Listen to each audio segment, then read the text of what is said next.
Greetings, dear friends, and very warm welcome to everyone. Let's just take a few slower, deeper breaths as we arrive and shift set, coming into this space together, slowing down and feeling the ground beneath us. So we're joining a Sangha, a compassionate community here, and to bring forth an intention to raise the possibility of an opening for a different pathway forward for the people of Israel and Palestine. And in particular, we are focused on calling for a ceasefire, while supported and informed by our Dharma practice and teachings. So a really big welcome to each and every one of you, and thank you so much for being here. So as you're arriving, feeling the ground, touching the earth, slowing down, I'm going to open the space by honoring the Buddha, sounding the 3 refuges. So as I do this, we're aligning with the ancient and timeless stream of awakening, calling in the Buddhas and Bodhisattvas, all Dhamma protectors, all subtle beings of light that protect the Dhamma, all elemental beings of earth that protect all realms, that support and uphold the Dharma, and all beings. May we call in the hearts that hold and uplift the goodness and the humane for all to be present with us at this moment and in these times. Thank you so much. Namo tassa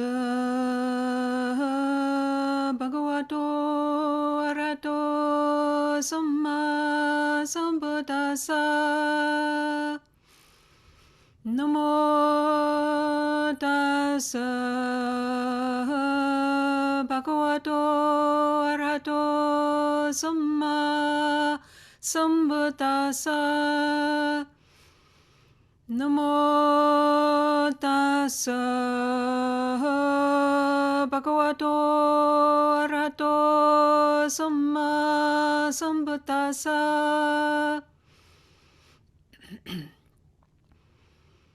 Buddhaṃ saranang gacchāmi, Dhammaṃ saranang gacchāmi, Sanghaṃ saranang gacchāmi, Dutiyampi Buddhaṃ saranang gacchāmi, Dutiyampi Dhammaṃ saranang gacchāmi, Dutiyampi Sanghaṃ saranang gacchāmi, Tatiyampi Buddhaṃ saranang gacchāmi, Tatiyampi Dhammaṃ saranang gacchāmi, Tatiyampi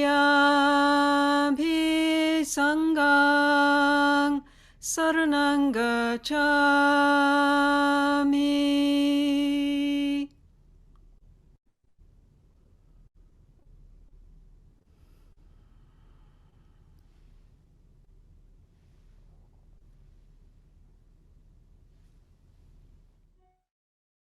So to continue calling in support and protections, I invite Maia, who is a healer, storyteller, and facilitator.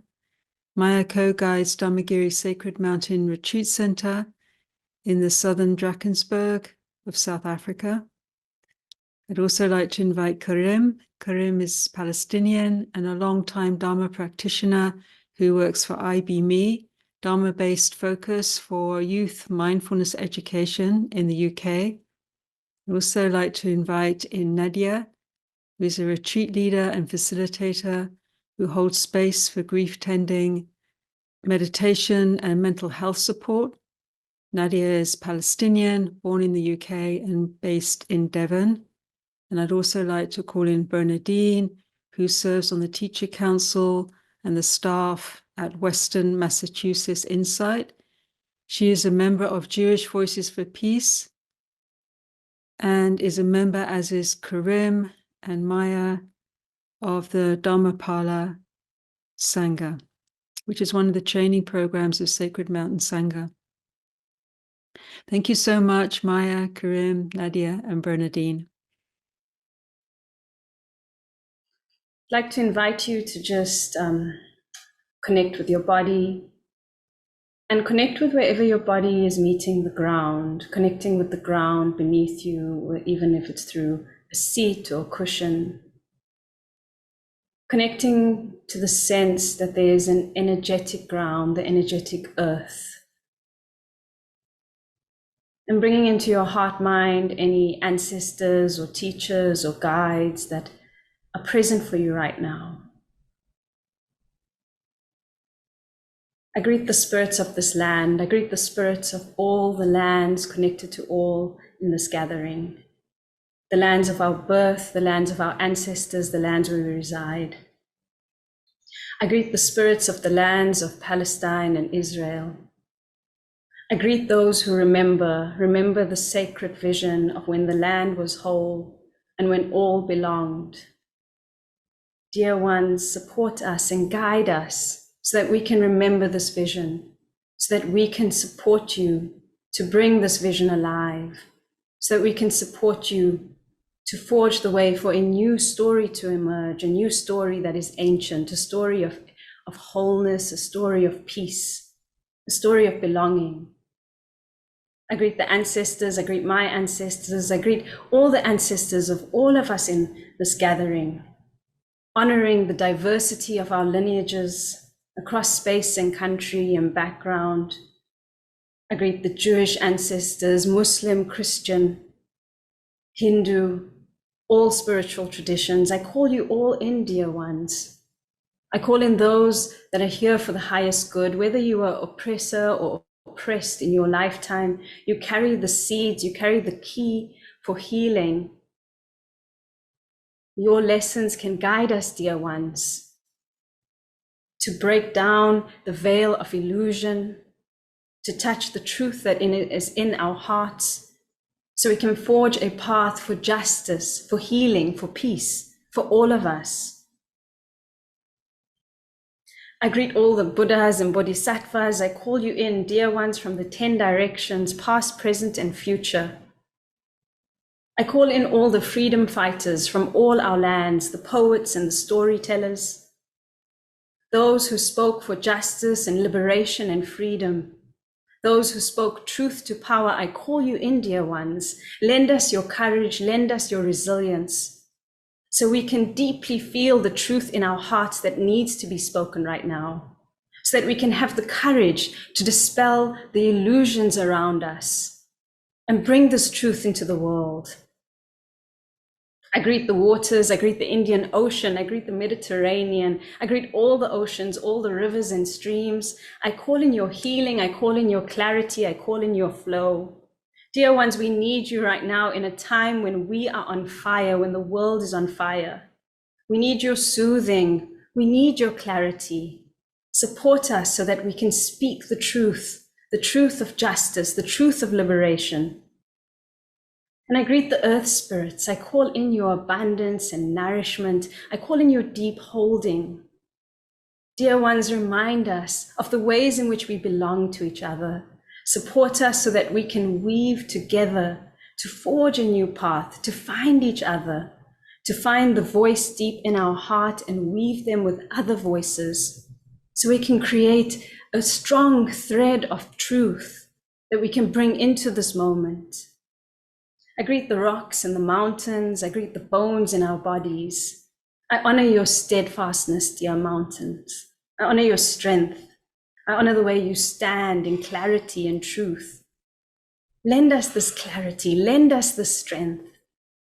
And help us to remember the stories that we need to tell, the true stories in our hearts. Help us to release the stories that no longer serve us, that never served us.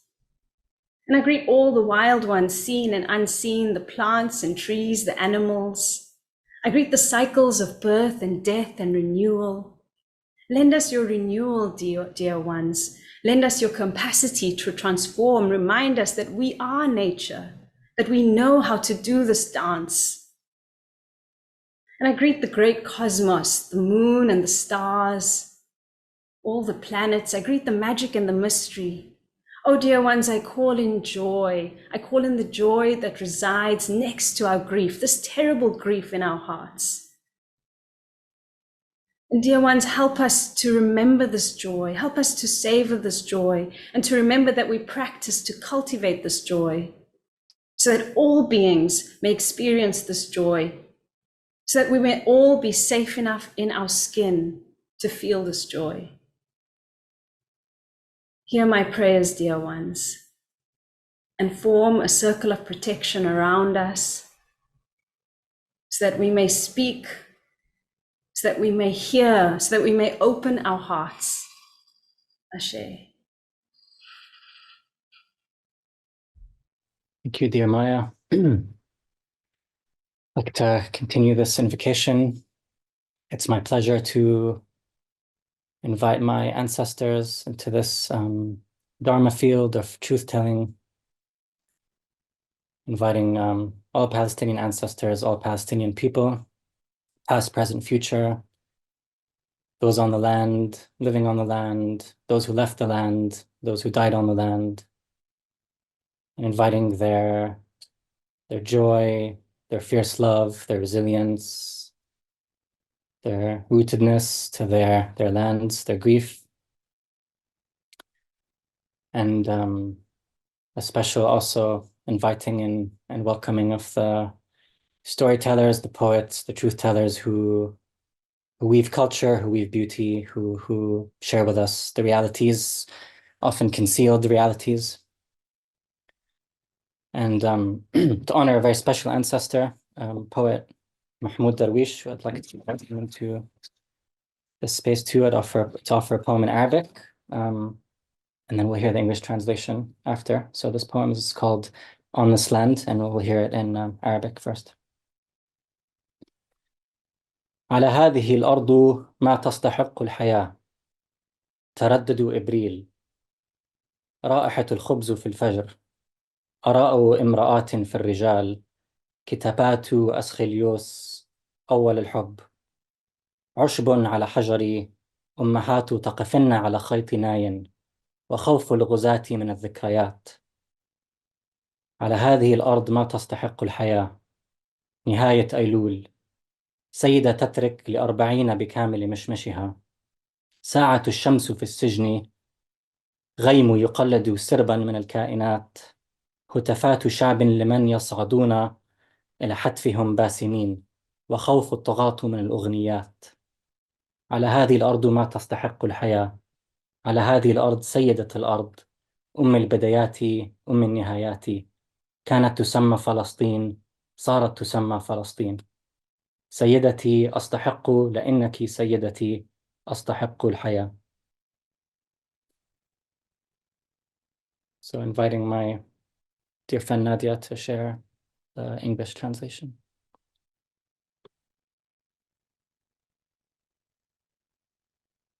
This land gives us all that makes life worth living. April's blushing advances, the aroma of bread at dawn, a woman's haranguing of men, the poetry of Aeschylus, love's trembling beginning, moss on a stone, mothers dancing on a flute's thread, and the invader's fear of memories. This land gives us all that makes life worth living. September's rustling end, a woman leaving 40 behind with her apricots, an hour of sunlight in prison, clouds reflecting swarms of insects, a people's applause for those who laugh at their erasure, and the tyrant's fears of songs. This land gives us all that makes life worth living.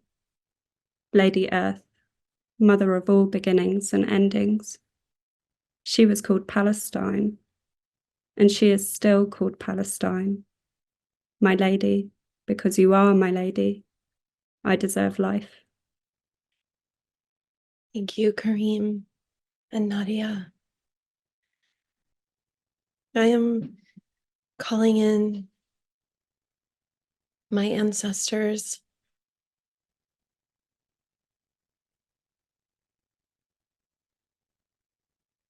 my great-grandmother, Hanse Pittelman,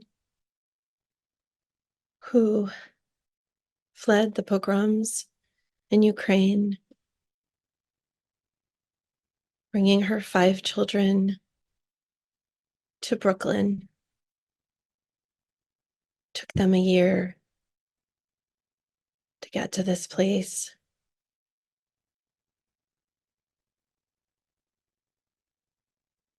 Her daughter, my grandmother, Yeta Khazan, who remembered the old place, the shtetl, remembered her life there,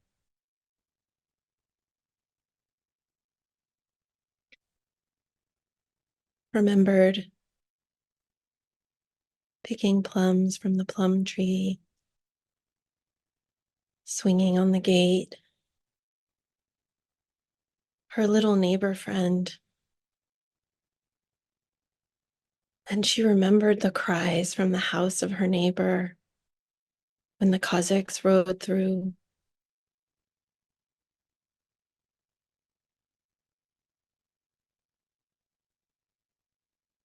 My mother,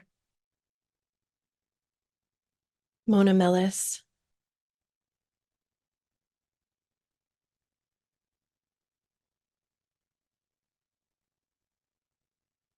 who faced the taunts and the jeers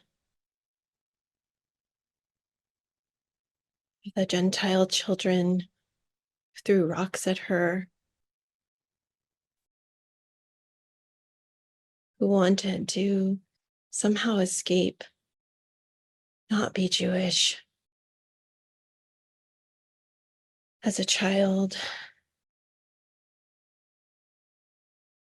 and who found her people among revolutionary Jews, anti-racist Jews, Jews who believed in Palestinian liberation. And I call in that lineage, which goes back so far, actually, though we're not to know it, of Jewish people arguing with other Jewish people about Palestine and about Zionism.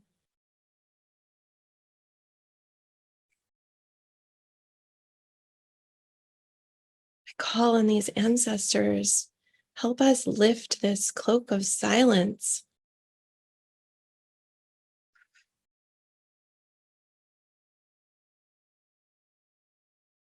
Call us forward to our own healing. Call us forward to truth. Out of fear, pull us into the present and let us look around and see the truth.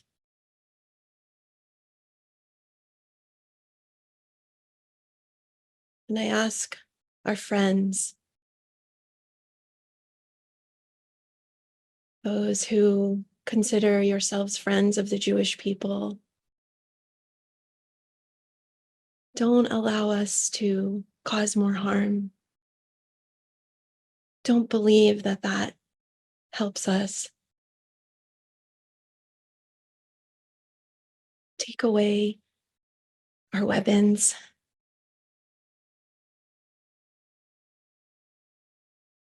That's not what you offer to a traumatized people. That's not healing. That's not friendship.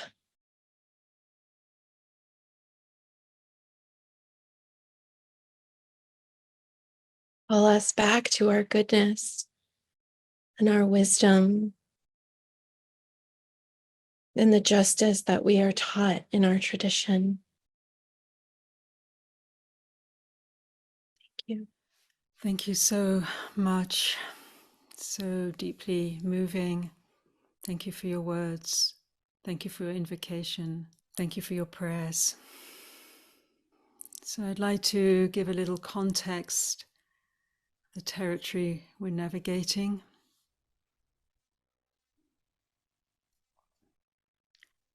In March 2023, I was invited to write an article to support members and friends of the Tovana Sangha as thousands of Israelis took to the streets to try and stop an authoritarian government intent on removing all moral and legal checks and balances. In the article, which I headed, "You Are Not Alone, Facing Down Fascism Together, a message to Tovana Sangha," I said, "Remember, we carry the power of love, community, strategic response, joining together and listening to the heartbeat of the Dharma, which is our refuge, guide, and source of strength. The task before us is to use all non-violent methods available to overcome fascism, to uplift humanity, and for all its tattered corruptions to save and improve democracy. We have practiced internally for hours, months, years in retreat, exploring the internal realms. We have practiced in community, building Sangha and a body of teachings. Now it is time to consider a practice that engages society, moving out of our comfortable spaces to build bridges and create alliances. In Israel, I encourage the Sangha to join the demonstrations. Now is the moment, because once control of the judiciary is secured, it will be harder to roll back." So fast forward to now. The other day I was talking to an Israeli Sangha friend on their way to a peaceful demonstration for a ceasefire, and they said how shocking it is to see how quickly so many protesting through 2023 are now fully behind the war on Gaza. It is like, he said, waking up in a dictatorship. As the meme "no choice" floods the airwaves in Israel, it is as if, an Israeli Sangha member posted on social media the other day, society is in a state of mass psychosis. Israeli-German writer Tamar Doten-Dreyfus speaks of how the charge of anti-Semitism has now extended, if suspected, of criticizing Israel even before anything is said. This dangerous silencing has even spread to denouncing Jews who speak out as no longer Jews. We are seeing a cynical weaponization of generational trauma and Judaism by an unaccountable, dangerous, highly armed government has made clear its genocidal intent all along, aided and enabled by the US and UK governments in particular. We have all watched the heartbreaking impact as Gaza is decimated, its peoples mercilessly and brutally slaughtered and starved, their homes, medical centers, cultural and religious centers destroyed. We see Israeli soldiers driven by a frenzy, which one day they may wake up from with pain and regret. We have just passed 100 days since the shocking attack by Hamas and the unleashing of mass violence on Gaza and the West Bank. The US and UK, rather than using their power to stop this madness, have just bombed Yemen, increasing the chances of a devastating regional and, in effect, global war that perhaps no one can stop. As Carl Jung said, "We know today that in the unconscious of individuals and in the collective, there are psychic systems charged with considerable tension. When they are helped one way or another to break through into consciousness with no opportunity to intercept and transform them, they sweep everything before them like a torrent and turn men into devils. To evoke such phenomena in the masses, all that is needed is a few possessed persons, or only one, if their unconscious disposition is common to the majority of a nation, then a single one of these complex-ridden demagogues setting themselves up as a megaphone is enough to precipitate a catastrophe. He was commenting on all that was unleashed in the Second World War, the impacts of which we are still very much working through as we seek to find that higher path for all. In this context, it is even the more vital that those who uphold shared humane values, particularly those of us who seek a path of non-violence and who can actually help build that path, it's important we stand up, speak out, and act, just as the Buddha did when he intervened between warring armies. As a start, it's important to name things accurately. Jewish Voices for Peace has released a statement in support of South Africa's invocation of the Genocide Convention under international law in an attempt to stop this horror and accountability for war crimes committed. At this global inflection point, we stand at a profoundly consequential crossroads. We have brought this Sangha together, which arose from our month-long chanting and action circle at Sacred Mountain Sangha, which was focused on a ceasefire, and also to encourage and explore how we, as Dharma practitioners, teachers, centers, institutions, and monastics, can translate right speech and right action informed by the principles and practices of the Dharma to add our moral support for a complete ceasefire, and so that together we can help co-create a new story. The new story that Maia was calling in, a new story for Israel and Palestine, and also a new story for the world. Thank you all so very much for helping co-create this new story that we so deeply dream for and long for, a story rooted and informed by the ancient way of the Dharma. So I'd like to call in my dear friend, fellow Dharma practitioner, and also a member of the Dharmapala training, who is a geographer, who cares about this world and the worlds we live in, and unmake so we may live more generously. Sharad, thank you so much for being here, and a very warm welcome. Thank you, Thanissara, and thank you for bringing us together, taking that megaphone in this environment, in this time of heartbreak, bringing us together to find that place of certainty. Thanks to everyone. I wanted to bring to mind the spirit of Dr. Martin Luther King Jr.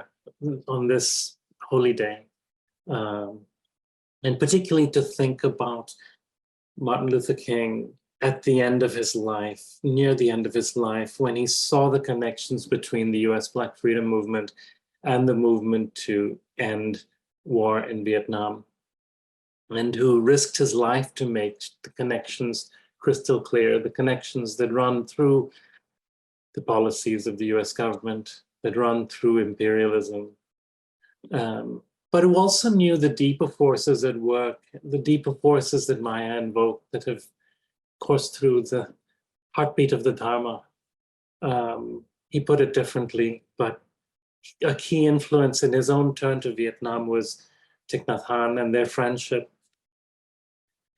King was also, of course, a fierce critic, not just of segregation and apartheid in the US, but also in South Africa. And given that the Dharma moves through these lands in this particular Sangha, it's important to name that. He was also a fierce critic of anti-Semitism everywhere, also important to name. Solidarity across liberation movements, that was important to King. And it was important to others in these movements. Mandela reached out to the Palestinian struggle on his release. And then he came here. I'm in the lands by the Pacific, the place called Berkeley, the East Bay of the Ohlone lands. And when he came here, Mandela, he thanked the Native American movement, and he thanked the dock workers who stood by the anti-apartheid movement. So King called this the indivisibility of justice. He would never have stood by the weaponizing of one form of injustice in the service of another, of redressing another. That would just return us to the colonial playbook.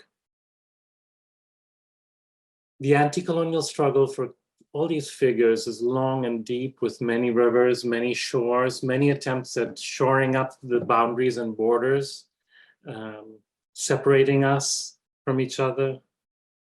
And the friendship between King and Thich Nhat Hanh is something else. It's a search for a place of refuge, a place of moral certainty, of reasoned, passionate response to a colonial situation. The lawyers at The Hague that Thanissara just mentioned, they also inhabited this place of, they have demonstrated this place of moral certainty, clarity. That's the heartbeat of the Dharma. And that's why we're here calling for an immediate ceasefire from this deeper current, the movement of the Dharma, a contemplative space of non-duality, non-self, the Kuan Yin listening heart, a place from which there is only the liberation of all beings in all senses, on all lands and all seas. There's no place for peace without justice. Thank you so much, Sharad. Thank you. Expressing deep gratitude for your words. Thank you so much.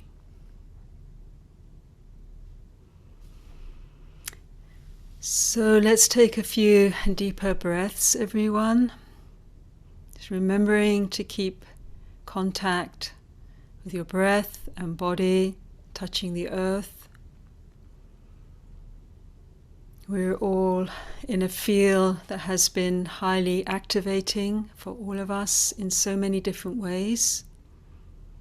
Deep grief and pain, deep upset, confusion, overwhelm. So as we go through this session, to really encourage you to stay grounded, connected, resourced. So let's remember that we're dedicating this offering to those who are suffering. We're holding a space for those that are directly impacted by this violence in this part of the world. But also to take care of ourselves, to take care of yourself as we continue. So I'm going to hand over to Emiko.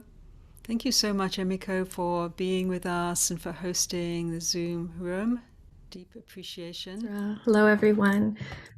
We will be having a Q&A later in this event. And if you have a question that you would like to ask to a specific teacher, please do send me that question via chat. We will not be taking questions through anything but chat, and we will be compiling your questions together to ask a specific teacher. So we expect that we will have many, many more questions than we have time for answers, unfortunately. But we do very much value your questions, and we will be saving them and passing them along to the appropriate teachers after the event. I also want to let you know that all the donations that have come in via registration will go to aid Palestinians directly impacted, and we invite you to continue your generosity. Back to you, Thanissara. Now it's my great honor to invite our speakers who will be inputting for us and bringing into expression a collage of voices to help us paint the picture that we're in. So to help us orientate ourselves as well. So the prompt questions we are focusing on that you've all received, and if you haven't, just to remind us. The first question is, why is it important for there to be a Dharma Sangha response to a ceasefire in Gaza? Second question is, how can we move beyond the silence to Dharma Sangha action that centers justice and peace in Palestine and Israel? So these questions are helping us frame our focus for this session and beyond. So first of all, it's my great pleasure to invite Zohar. Zohar is Israeli and on the Gaia House Teacher Council, a Dharma teacher and co-founder of Sangha Seva, a UK-based engaged Dharma initiative. Zohar has recently returned from the West Bank, where she was living in a Palestinian village with other Israelis, helping with the olive harvest.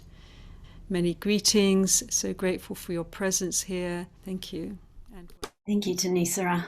And thank you everyone for being here and for the invitation. It's quite moving to be the first one to speak and also to speak from the particular location that I embody. Before I kind of speak a little bit to that, I just want to name, acknowledge, appreciate the great complexity, the pain, the triggering that is here in the field, that is around this field of the Israeli-Palestinian conflict, always, but particularly in the last 3 months. Just to say a little bit, I grew up in Jerusalem, Al-Quds, Yerushalayim, to a Jewish family, 7th generation on my father's side in Jerusalem, 2nd generation on my mother's side. My mother's family came from Germany, escaped in the 30s. After the Nazis were already in power. And since I've been protesting against the occupation since I was 12, I think I need to say that as well here. And since 2004, I am part of a group that initiated a movement of practice, which is meditation and action, which brings our practice into positive action in the world. So making that movement between the meditation seat and the world, which is also our meditation seat, and back again. And as part of that, since 2006, we have been offering retreats in Palestine, Israel, Palestine. I tend to just drop the and nowadays. I think it's both. Supporting Palestinian farmers initially with the olive harvest, and then that's grown over the years to a presence and an engagement and involvement, not just during the olive harvest, but through the year. So I'm also one of the guiding teachers of Tovana, the Israeli Insight Meditation Society. And so I'm very much speaking from this meeting place of all of this. Yeah. I'm very aware. I'm very in touch with the great wound that is Palestine, Israel right now. It's like a great wound that is very tender and very painful. And as we are seeing, and as our Dharma practice has taught us well, wounding and pain, when not accompanied by wisdom, transform into ignorance, and through that into hatred. And we're very much seeing that on a massive scale at the moment. And the one thing I want to say, and I'm going to say at the beginning, I was going to say it at the end, but I'll say it right at the beginning, that I feel it's so important that as Dharma practitioners, we hold this understanding of complexity. We hold our commitment to wisdom as opposed to ignorance, to compassion as opposed to hatred, and to generosity as opposed to greed. We hold that in a way that supports us to hold a wide understanding and a wide base for action. And what I mean by that is the understanding that when we call for a ceasefire, when we call to for the end of violence, when we call for Palestinian self-determination and human rights, we're doing that on behalf of everyone. And that's so important to me to say. We're doing that on behalf of everyone, and we're doing the best we can to formulate that, to express that in ways that more and more people can hear. Yeah, more and more people can hear. And so, the reason why it's important for us to speak out against violence and to, in this case, call for a ceasefire in Gaza, but, beyond that, it's not just a ceasefire in Gaza, it's also a change in the way that the dynamic has unfolded in the last few decades in particular, is that there's such great distress in the world and in our Sanghas. And that we have, as Dharma practitioners, we have a voice that has something to contribute to this. Yeah? We have something to contribute towards this distress. Yeah? It's beyond our Sanghas, it's for our Sanghas, but it's way beyond our Sanghas. A way of relating to experience that can reduce suffering, yeah? That can support this capacity to hold complexity without kind of going into the extremes, without going into the polarization that is so strong. I've had that experience. I've only been back in the UK since Wednesday, and I've already given some talks and been to some protests, and just seeing the power of that voice, that says, look, there's this great wound here, and that wound needs our attention. And so can we protest in a way that's not a detest? Can we embody that which we wish to see in the world, and how we express ourselves, and how we work, and how we fight towards a better future? It's our great challenge, but it's also our great gift and our great power. I also feel that our path is so clearly a path of ethics. And for me, that is, is one of the things that drew me to Dharma practice, that clear path of ethics and of non-harming. And that means, again, the capacity to stand up and to speak out, but to do that in ways that kind of minimize harm as much as we can. And so kind of responding to the second question or prompt that we had, how do we move beyond silence to Dharma Sangha action? This is what I do. This is what I've been doing. I spent the last month in Palestine and Israel, both supporting activists and practitioners, and sometimes they overlap, not always. Sometimes activists who are activists, sometimes practitioners who are only practitioners, and sometimes the meeting point of that. I've been supporting farmers in Palestine. I've been just supporting friends and family for whom this is such a distressing time. And I think the really clear movement that we have to make is to center compassion and wisdom. This is where we need to stand. Compassion and wisdom in what we do, what we say, but also in how we say it, and how we do it. So important. And to practice. And this is what I've been doing. I've been on a month's retreat, which has been an activism retreat. Practice with what comes up. The heart closes. Okay, I recognize the heart is closing. Can I work with that? Can I remember my intention? Can I remember what I'm doing? Can I remember the tools that I have to soften and open? Can I be clear about what I need? So when we're asking teachers and centers to speak out, what is it that we're actually asking? I'm saying this also as someone who's been a recipient of a lot of these requests. And sometimes it feels like, what is it that we're actually asking? Can we distill that? Can we distill that? What's our need? And how are we expressing it? Remembering that what we do matters, remembering that there's always possibilities. And this is something I've been bringing to the Israeli Sangha, a lot of the movement towards this strong instinct towards aggression as a protection mechanism is because there's a sense of no choice. It's very painful to hear that, but we have to listen. Because if we listen, we can support people to remember that there's always more possibilities. And for us as practitioners, I think also to remember that we don't need to have all the answers. So sometimes, when we're in discussion, people will say, what's your solution? Yeah? And it's okay not to have all the answers, but to be willing to engage, to be willing to speak, to be willing to inform ourselves more and more, willing to get it wrong, willing to make mistakes. Yeah, practice, formal meditation practice teaches us all of that.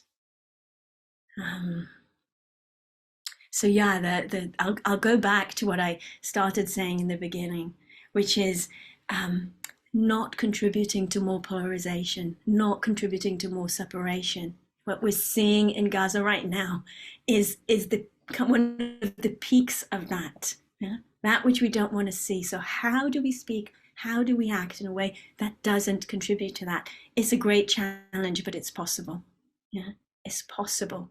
And we have these great bodhisattvas that embody that for us, whether it's Martin Luther King, who's mentioned today, the Dalai Lama, Thich Nhat Hanh, all these great bodhisattvas that we can look to be inspired by. And again, not silencing ourselves, being willing to make mistakes in the process, but also being willing to learn from them and to ask forgiveness if we do cause hurt. So not contributing to polarization, remembering we are doing this for the sake of all beings. Yeah. And here in particular, we're doing this for the sake of all Jews, of all Muslims, of all Christians in Palestine, Israel right now. We're doing this for all those who identify as Israeli, who identify as Palestinian at this time. And we're doing that for the great community of all beings in all forms. So hopefully I haven't been talking too fast, but thank you for your listening. Thank you so much, Zohar. It was so beautiful to hear your words, so clear and nourishing. And thank you so much for offering so many tangible ways we can pick up and explore and go forward with. It's also my greatest honor to invite a very special guest who's calling in at 11 o'clock at night, well gone 11, from India. Kritee, warm welcome. Thank you for being awake and with us.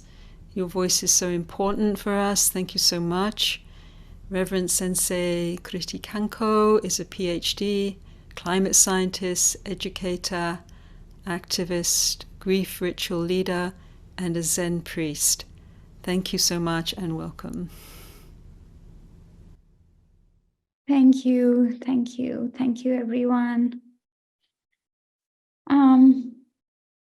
I want to start by addressing our friends from Palestine. Kareem, I know you're here, and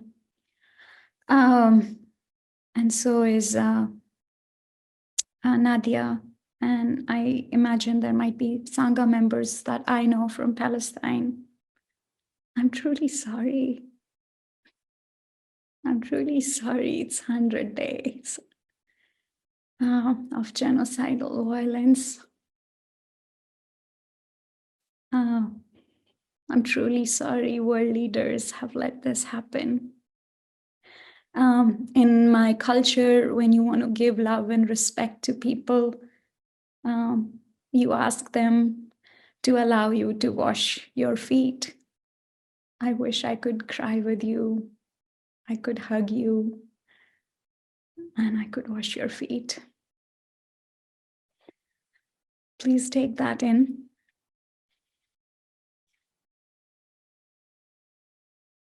I also want to address all Jewish friends here. Thank you. Thank you for being here in spite of your own ancestral traumas. You might not have fully decided where you are in the spectrum of wanting end of ceasefire or end of occupation, but you are here. The traumas, in my work, I talk about trauma healing as an important part of any of our actions together. Your trauma, Jewish trauma, has been picturized, we have movies.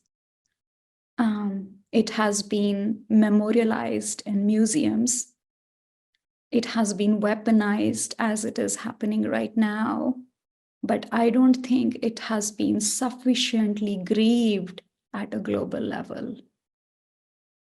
Grieving that undoes these knots that later people play with and make us kill other people. So thank you. Thank you for being here. And for all of us who are not Palestinians or Arabs or Jews, thank you for being here. Your being here makes me feel less alone in not just, going through these times as we watch journalists from Israel, Palestine report things. That's my sanctuary too. So thank you for being the sanctuary. There are many reasons that Dharma teachers might not be speaking up publicly. There could be.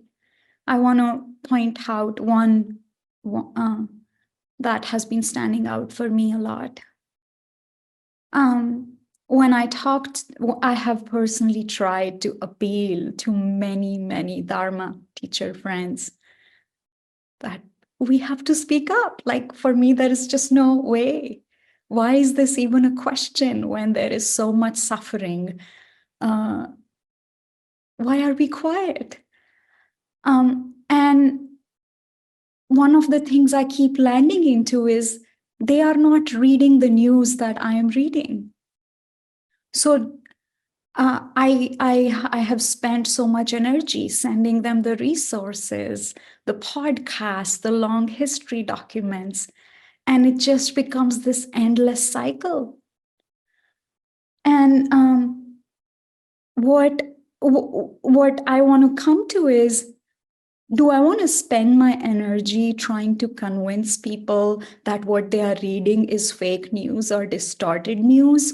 Or do I want to use my limited power and somehow collect all of our individual power and go after people who are distorting the news? So I want to leave that as an open question as we go forward. Where will we use our limited power, limited time, energy, and capacity? Not our limited power. Our power is hopefully immeasurable, especially when we lean into elements and ancestors.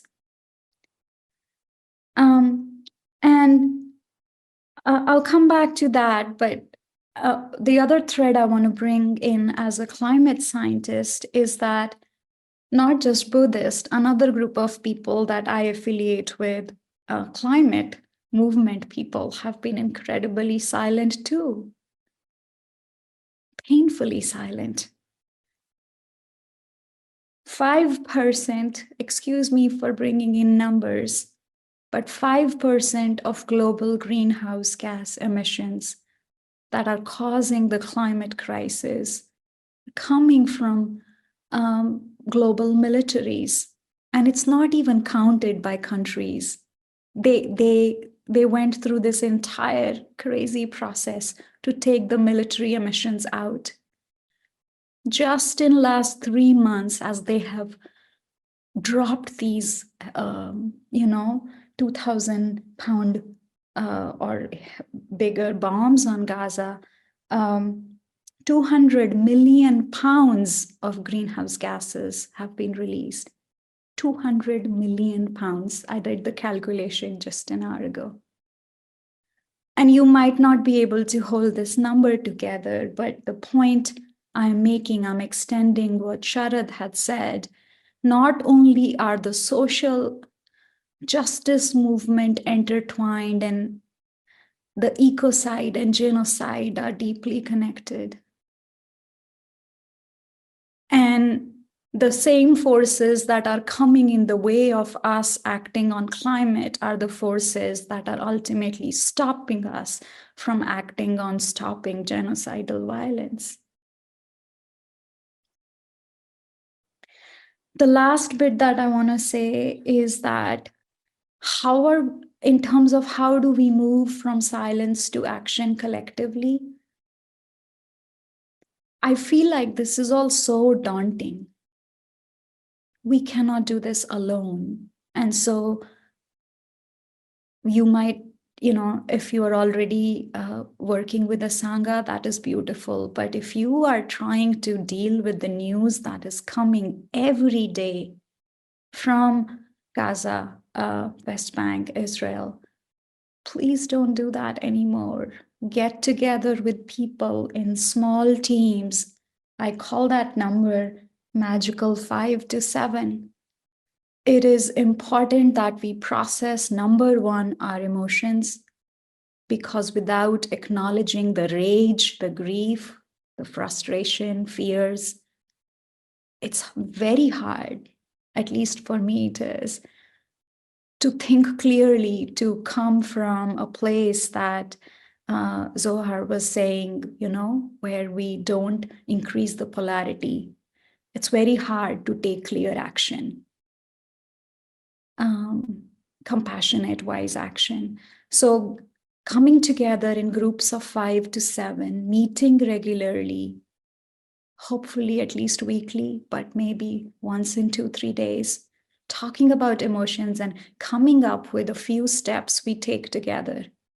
It might be that you all email us, choose one Sangha or teacher and email them together.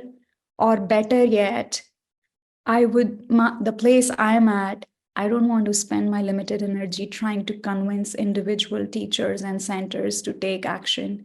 They might have limited power in themselves, even though I think of teachers as artists of consciousness who can change narratives.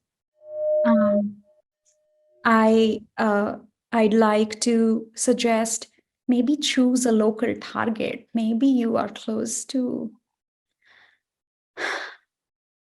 a place where bombs are being made, missiles are being made, or people are involved in peddling distorted news. So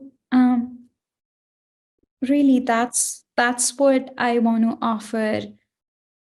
We can, the place I am at, I don't want to talk to, I don't want to let people keep playing with our trauma, Palestinian trauma, Jewish trauma.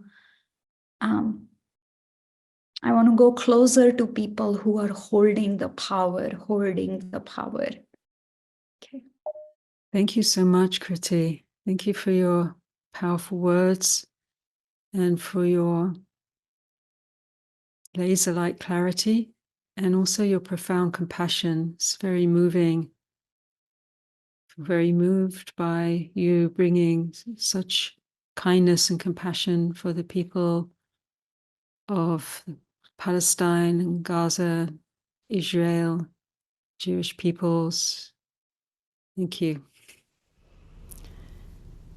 So let's take some deep breaths, just softening the belly on the out breath and just feeling the body being held by the earth, dropping the shoulders, taking a slow, deeper in-breath, suffusing the body with breath and awareness. And then this releasing, letting things be released that we don't need to hold on the out-breaths. So it's an incredible honor to invite Bhikku Bodhi and to have you with us, Bhante. Thank you so much for the extraordinary work you've done for decades, guiding and upholding a lamp for the humane, for moral guidelines, and for being an activist, and for the extraordinary amount of authorship that you've done, so many books that you've offered, to being a prolific translator of Pali sacred texts and helping us access those texts with your commentaries, for sounding such a clear note in so many situations. You're an incredible treasure to us all. Thank you too for launching Buddhist Global Relief. I know you're directly involved in sending resources to Gaza and for the Palestinian people. So a big welcome, Bhikku Bodhi. Okay, so back in October, probably 2 or 3 weeks after the conflict erupted, I started to go to Facebook for the first time in several years, looking at the posts of some of the prominent Buddhist teachers to see what they were saying about the situation in Gaza, about the Israeli assault on Gaza. And I was really struck. It was utterly puzzling to me. People were posting about their poetry readings, about their Sangha gatherings, about meditation retreats, about this or that, but almost nobody was saying anything. Maybe Thanissara is one of the rare exceptions. Thanissara and Kritee, two of the rare exceptions that I saw. And some of my own students who are on Facebook were expressing their dismay at the silence of the different Buddhist leaders, Buddhist teachers. And this was really distressing me. And I thought somebody would be writing a petition. I went to Lion's Roar, tricycle websites, nothing. And so just in like about 1 hour, I drafted an open petition from Buddhists to President Joe Biden, which I know that one person would have been deeply concerned, is my friend Alan Sinauki, also known as Hosan. So I sent it to him. He made some revisions and some additions, and we posted it up on change.org. And by, I think, November 14th, we got close to 2,000 signatures from Buddhists. And then I sent the petition. I printed it out and sent it to Joe Biden, Vice President Kamala Harris, Bernie Sanders, Chuck Schumer, the Senate Majority Leader, House Minority Leader, and several other Congress people. Didn't get any acknowledgement from them. Usually, if I send a letter to a congressperson or even to the White House, I'll get at least a polite acknowledgement. Okay, one statement sort of over the last few weeks, maybe let me add something further. Yeah, about 2 weeks ago, I thought that I should draft, this is after I saw the message that Kritee was sending out, that I should draft a statement coming from the organization that I'm associated with here at the monastery, the umbrella organization called the Buddhist Association of the United States. I drafted a statement, a short statement, maybe about 300, 400 words. But then I realized that it's not really appropriate for me to post this or even to send it to the board to post on our website, because Paus represents like a large community and there could be people having different opinions. And then I thought, let me just modify the same statement a little bit and issue it through Buddhist Global Relief. But then I thought, Buddhist Global Relief has its own distinct mission, and a statement like that would not fit the mission of Buddhist Global Relief. And so I gave up the idea of posting a statement from these two organizations. But what we have done through Buddhist Global Relief, we've been getting a fair number of donations recently. So we've allocated, I believe it's $50,000 divided between the World Food Program and UNRWA, the United Nations Relief and Work Agency, to provide food assistance and other kind of essential assistance to the people of Gaza. And so that is just going through now. Yeah, as I reflect on the situation in Palestine and Israel, one very important statement occurs to me, and that is a statement that came from the UN Secretary General. He said that the attack of October 7th did not occur in a vacuum, but it stems from something like 56 years of the occupation. And so when we reflect on how we're going to resolve this crisis, and of course, we as Buddhists or as individuals are not going to resolve it, but how this crisis is ever going to be resolved, what we really have to see are the deep traumas and the deep feelings of pain, suspicion, resentment, hostility that reside in both parties to this conflict. And I say that there's justification for that pain and trauma, particularly on the Palestinian side. Often in the popular imagination, Israel is depicted as the good guys, maybe because they're largely white, of European descent, established in the Middle East. The Palestinians are somewhat dark, speaking a different language, and they're associated with terrorism, which, of course, the action of organizations like Hamas does not exactly help in reducing that suspicion. But when we look historically at the situation, that land that we call Palestine was occupied for centuries, probably going back even to the Roman times, by the Arab people who come to be the Palestinians. And the Jews were largely scattered out of that land. Just a small remnant remained, so that by the late 19th century, Palestine was like about 3% Jews, largely concentrated in Jerusalem, the rest populated by Arabs. And there were good cordial relationships between the two populations. But once the idea of Zionism developed, the idea that the Jewish people need a homeland of their own, and that the Palestinian territory is the appropriate site for that Jewish state, then large numbers of Jews started to immigrate from Europe to the Palestinian territory and then established in 1948 their own state. And they established their state. At the time it was established, the population was still like 65% Palestinian, 35% Jewish. And so the Jews, to establish a majority in the state, had to drive the Palestinian population out of that state or out of that territory in order to establish a Jewish state of Israel. And so there are these deep traumas on both sides in this conflict. And the problem that we're going to face once we have a ceasefire, the task is going to be, how do you go beyond a ceasefire to establish truly cordial, peaceful, harmonious relations between Israelis, especially Jewish Israelis, and Palestinians, if a Palestinian state, an effective state, can be established.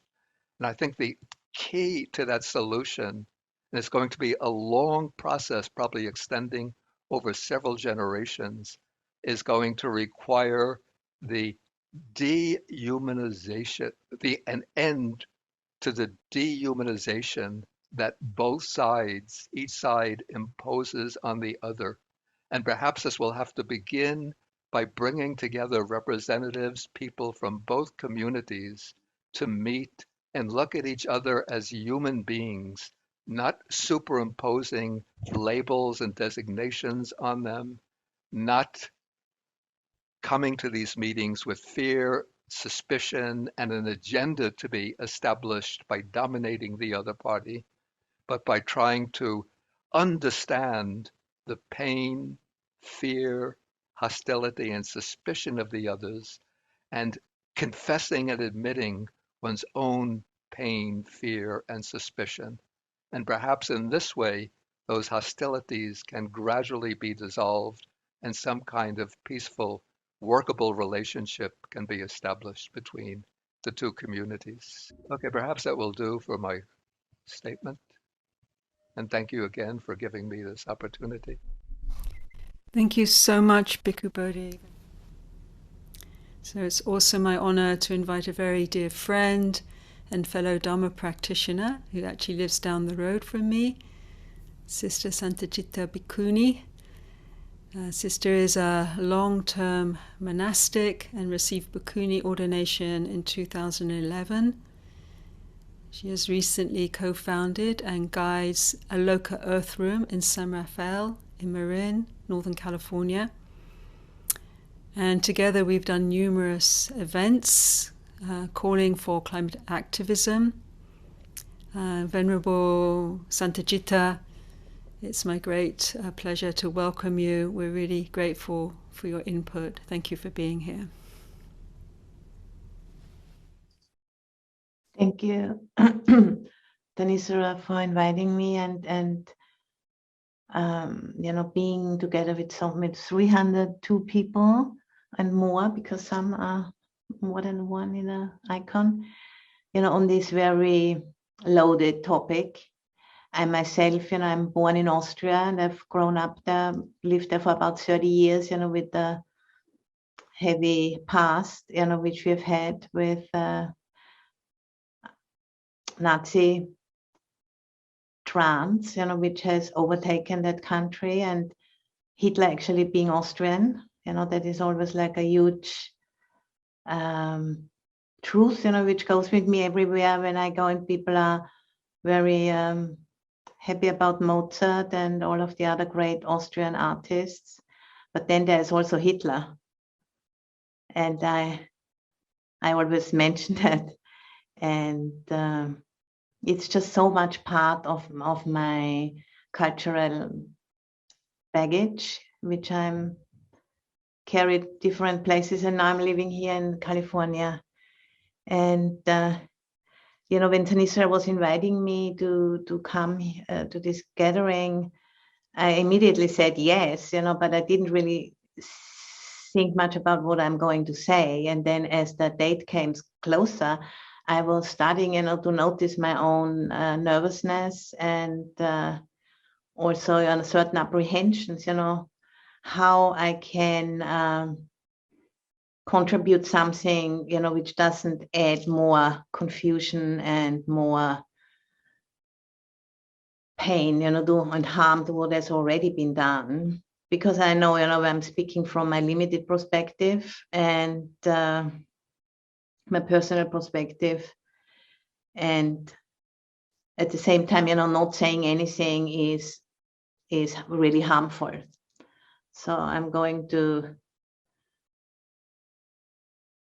I can really see how the repetition compulsion of trauma is like taking its toll and is like going and going and going, and been watching, some of what's going on in The Hague at this point, and, people being really locked up in their own compartments and how they kind of what comes through to them and what is blanked out, and the numbness, which originally is a protection for us in order to deal with overwhelm when we are young, or the cultural trauma, which is passed down to us. But then at one point that protection becomes very much, the root of doing a lot of harm and a lot of confusion and ignorance.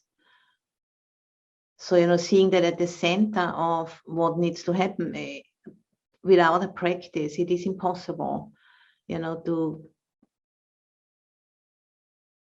find the openness and to find the humility, to be able to allow some new responses to emerge, to not repeat the past over and over and over again.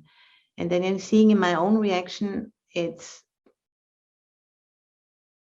is so easy, if one is so kind of having such hard lives as what is going on for the people in Israel, Palestine. So what can we do, as having the privilege of living in relatively peaceful circumstances? What can we contribute to help to create some space so that wisdom and compassion can be manifested? And I think what we are doing here today is a first step, of calling together, Thanissara calling together all of us to sit together and to listen together and help each other, to hold the pain and the shock, of of what is happening, and it's not gonna stop by itself. We need to step up. We need to be part of the solution, and we need to be okay with the messiness and with making mistakes. And we need to, really call for a ceasefire and need to support that process together. And at the same time, also really seeing in oneself how easy it is to go into polarization, even over small things. And how much that is at the root of all of this. And as long, as that vortex of trauma isn't supported to settle by a ceasefire, there's no chance for any fruitful negotiations to start. So that's where we need to start. That's something we can support. And I'm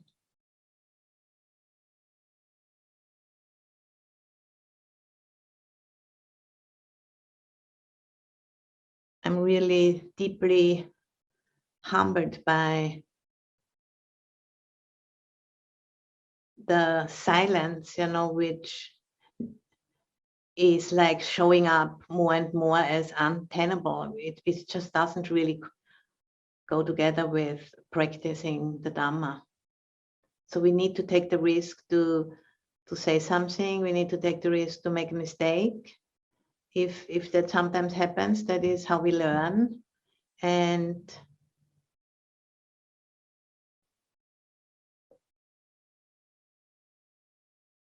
we need to all together ask for a complete ceasefire in Gaza and beyond. And also, as Kritee said, seeing the root of the genocide which is happening, and also the ecocide.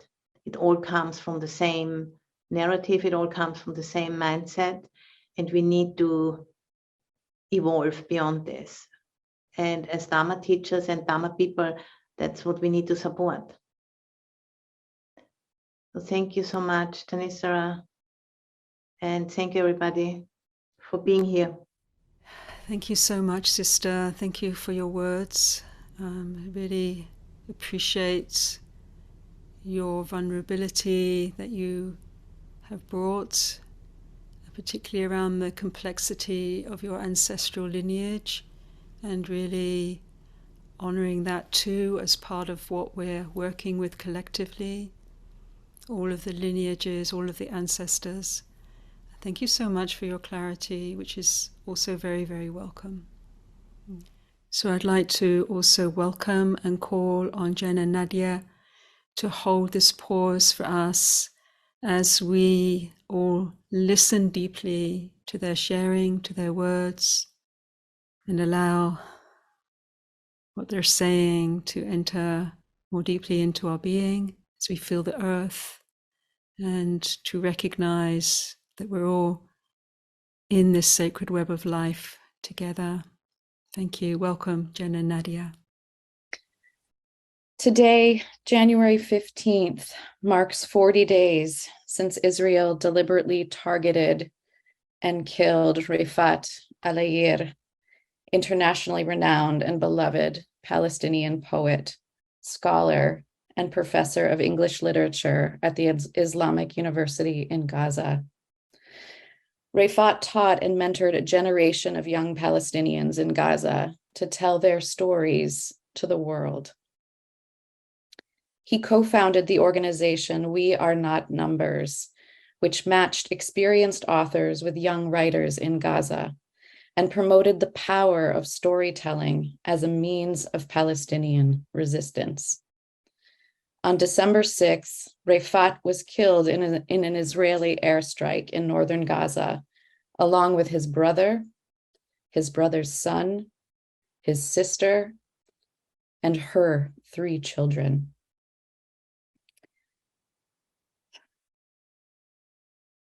Publishers for Palestine has declared this day, January 15th, a global day of action, followed by a week of events in which we read Refat's poetry in public and refuse business as usual, demanding an end to the genocide and the occupation. We are being called to make reading an act of protest. Read in your workplace, at your schools, on the street corners, in shopping centers, with neighbors. Read in groups. Read solo as a solo demonstration. Disrupt business as usual. Record and share your readings on social media. Amplify Palestinian voices as we work to end the genocide, end the occupation, and free Palestine. We have all come to know his famous poem, If I Must Die, which he wrote shortly before he did die. And it has been written on white kites flying at hundreds of demonstrations with hundreds of thousands of people all over the globe who are calling an end to this genocide. So before Nadia reads the poem, I want to end with Refat's words. He was interviewed shortly before he was killed. These are his words directly. Why is this happening? Because we refuse to live under occupation.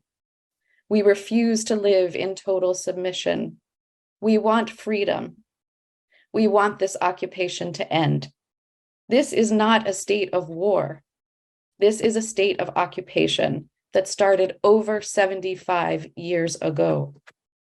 The only hope we have is in the growing popular support in America, in the movements for human rights in America and across Europe, to take to the streets, to pressure their politicians into putting an end to this dark, dark episode of not only the history of the Middle East, but also the history of humanity.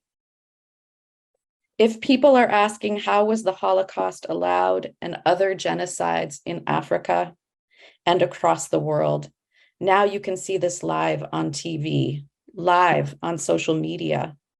Palestinians' whole blocks destroyed, hospitals, schools, businesses.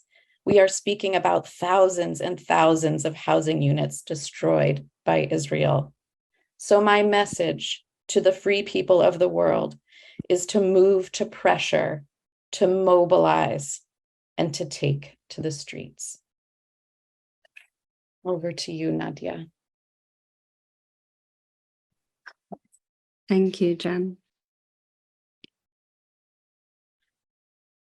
If I must die, you must live to tell my story, to sell my things, to buy a piece of cloth and some strings, make it white with a long tail, so that a child somewhere in Gaza, while looking heaven in the eye, awaiting his dad who left in a blaze and bid no one farewell, not even to his flesh, not even to himself, sees the kite, my kite you made, flying up above, and thinks for a moment an angel is there, bringing back love.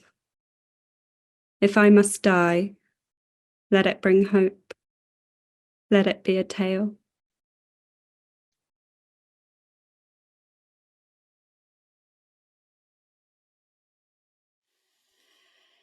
Thank you so much, Jen and Nadia. Thank you. And thank you all, dear friends, continuing to be with our hearts, with whatever is unfolding, gently, spaciously, kindly, as we breathe, as we land in each moment, whatever is present for us, holding spaciously and listening through the layers into deeper current of peace. It's always present, always here.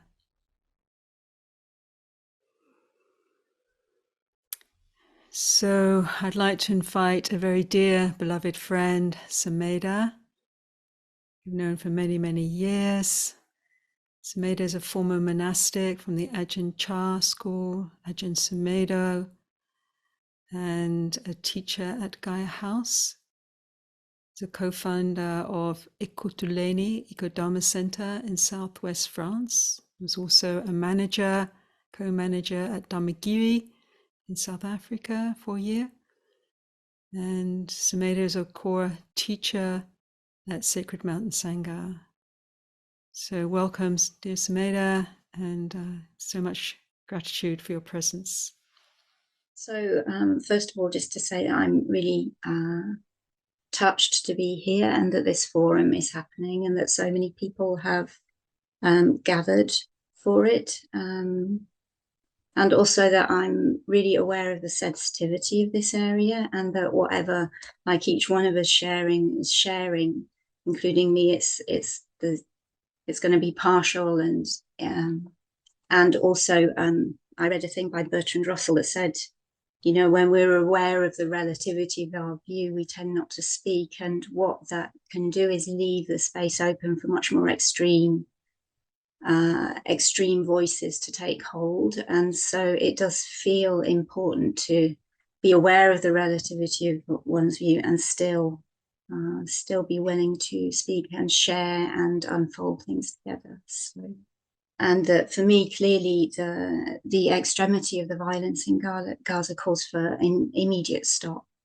So, like the extremity of the suffering, and I think now we're at 24,000 people killed, including 10,000 children, not including, of course, the people who haven't been found under rubble, and just the devastation of life in that area. So clearly, for me, this calls for us to support a ceasefire in whatever way, and also that a ceasefire is going to provide a space in which to reach into some of the causes and resources that may be able to enable a longer term resolution. So I was listening to a commentator, Gideon Levy, on this, and saying that the Netanyahu government is saying they want to stop Hamas, but of course this level of violence is just creating seeds of future trauma for everybody involved.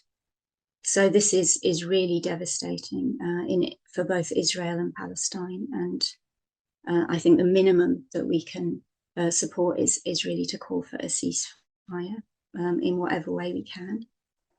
And also, it feels to me that this is really what's happening in Israel and Palestine is really indicative of a wider web of conditions. So I think, like many of us are aware, that there's a rise of extremism, there's a rise of polarization in governments, in media, in our minds.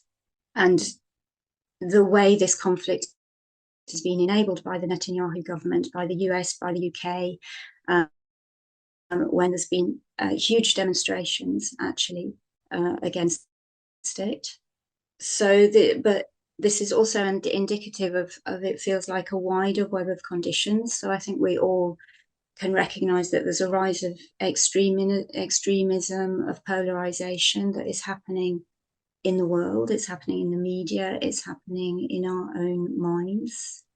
And the way this conflict has been enabled by the Netanyahu government, by the UK, despite demonstrations, despite US and UK mass protests, actually, it feels like it's really indicative of a breakdown in government, in means of communication,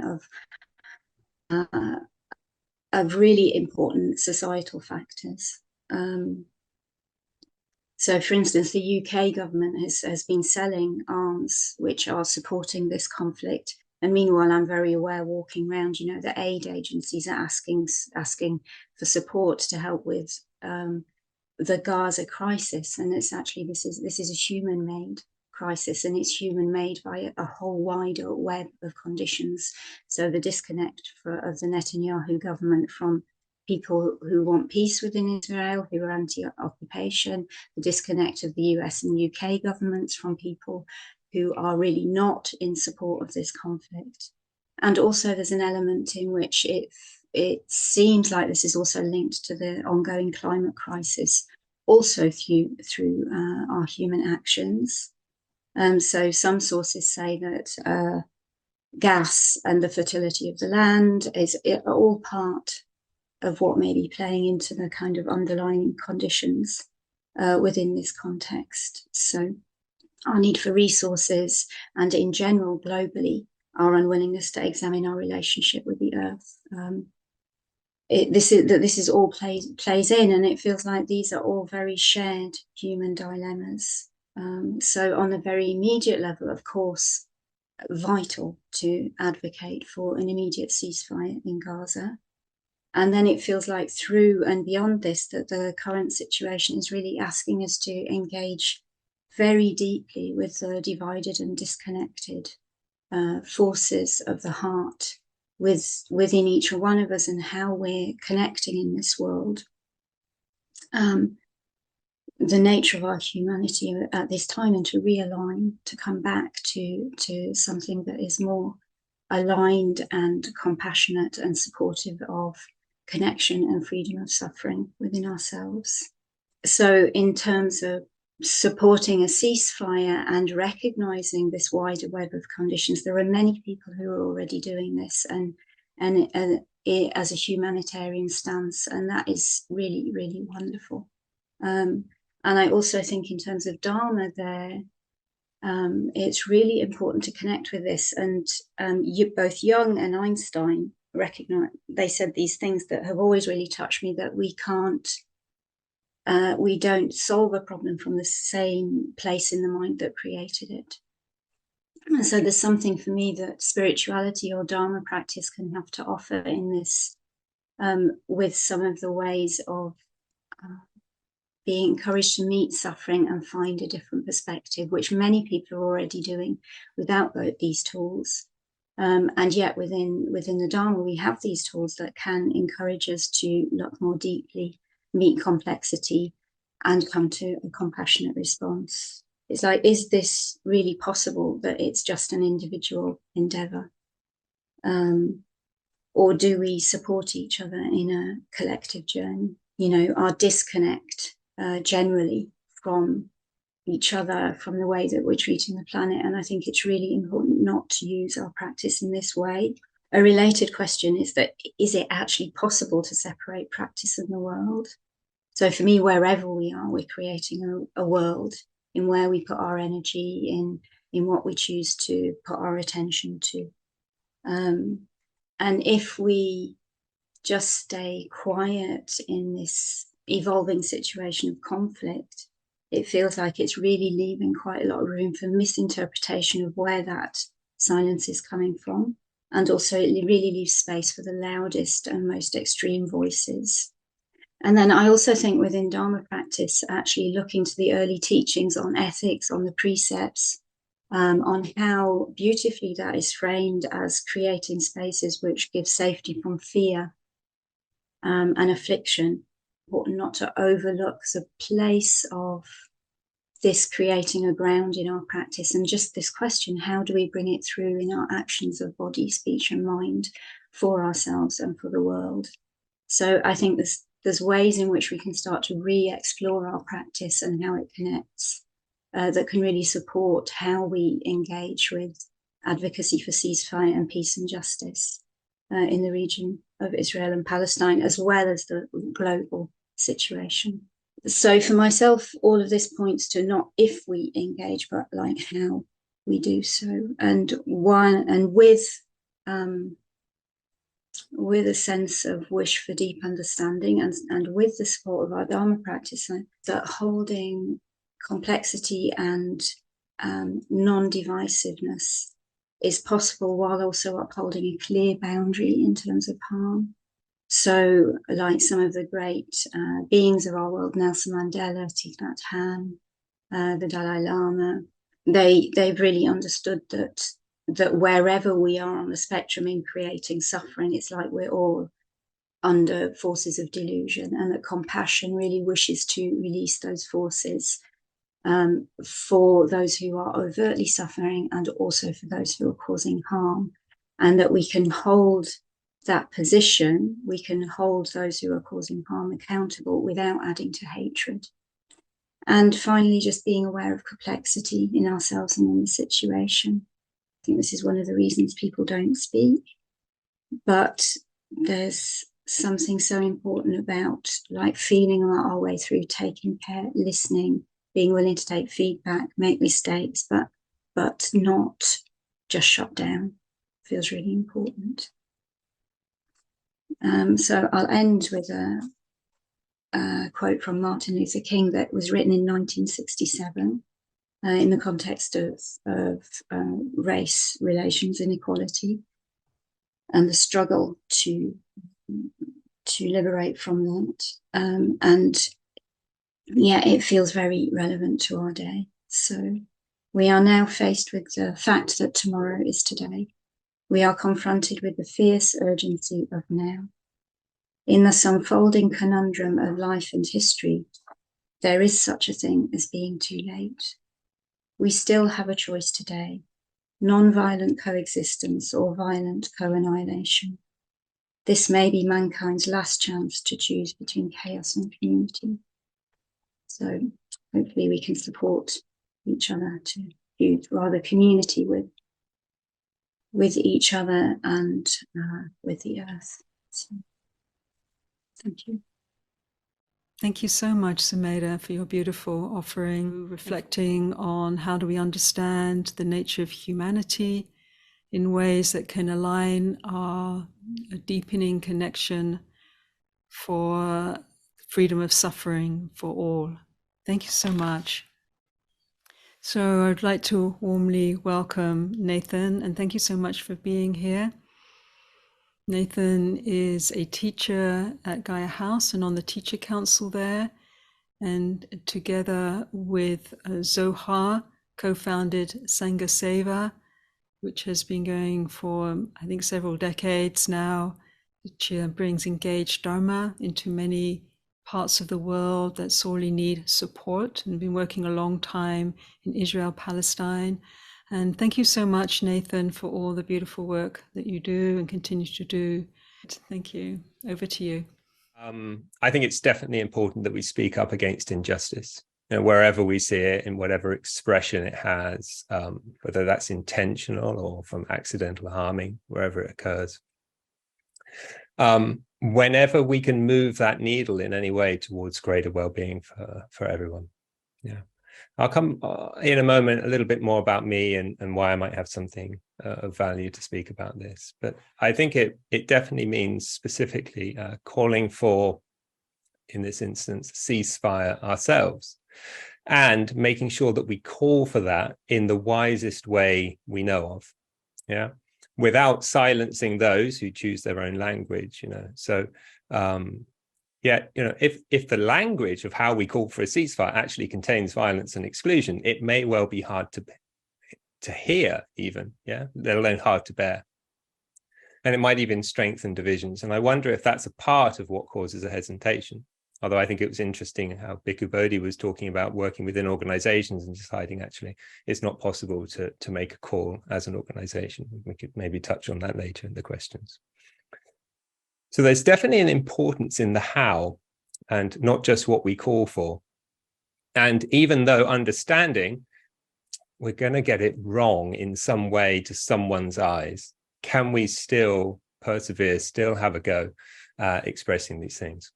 And Zohar actually expressed a little bit what I would like to touch in on about protests, really being about what this word literally means is to lift up, to witness. Actually, it's like comes from a traditional way of actually asking God to kind of witness what we have to say, what we have to show, to bear witness to that. And of course, to detest is actually to curse, to cast down, to center, to hell in that kind of horizontal or vertical type of movement.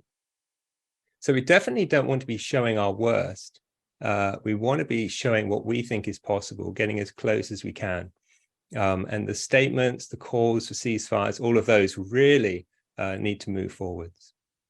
In our world at this time, we want to speak with a sense, everyone's going to hear us with good intentions. Yeah, it'd be lovely if that were true. And it's wise to trust into that. But particularly in times of stress and vulnerability, You know, we need to approach wise speech in preparation that we will likely be misunderstood, and how we can minimize that without silencing ourselves. Yeah, someone or their cause will be presumed to be neglected or rejected if it isn't named. Yeah, we kind of know that, we've heard that, I've heard that. Israelis and Palestinians and their supporters can both feel like the neglected and the oppressed in this situation. Yeah, it's really good to kind of recognize that. And I think it's interesting, this word statement at times has also been challenged, the kind of particular thing, this noun of a statement. Does that open discussion? Does it encourage self-inquiry? Does it encourage empowerment from people? Yeah, or does it close and debilitate that? Yeah, like someone else is taking care of this. They've told us what's going on. Yeah, whenever we hear someone, you know, giving a potted history, of course, it's going to be biased, and we have to know that, have to listen to that way.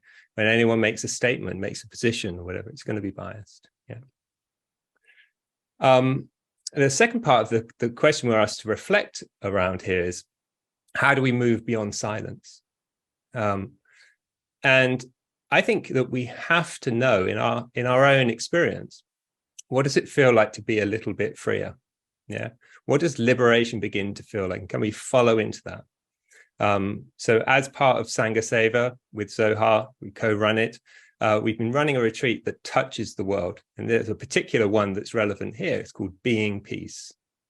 And since 2006, we've been going, organizing a peace group, coming into Palestine, facilitating with harvesting the olives. We go there at other times to do other tasks, building up friendships, building up connections, breaking down barriers of separation, misunderstanding, you know, ignorance is that root cause of dukkha, but also distance, misunderstanding.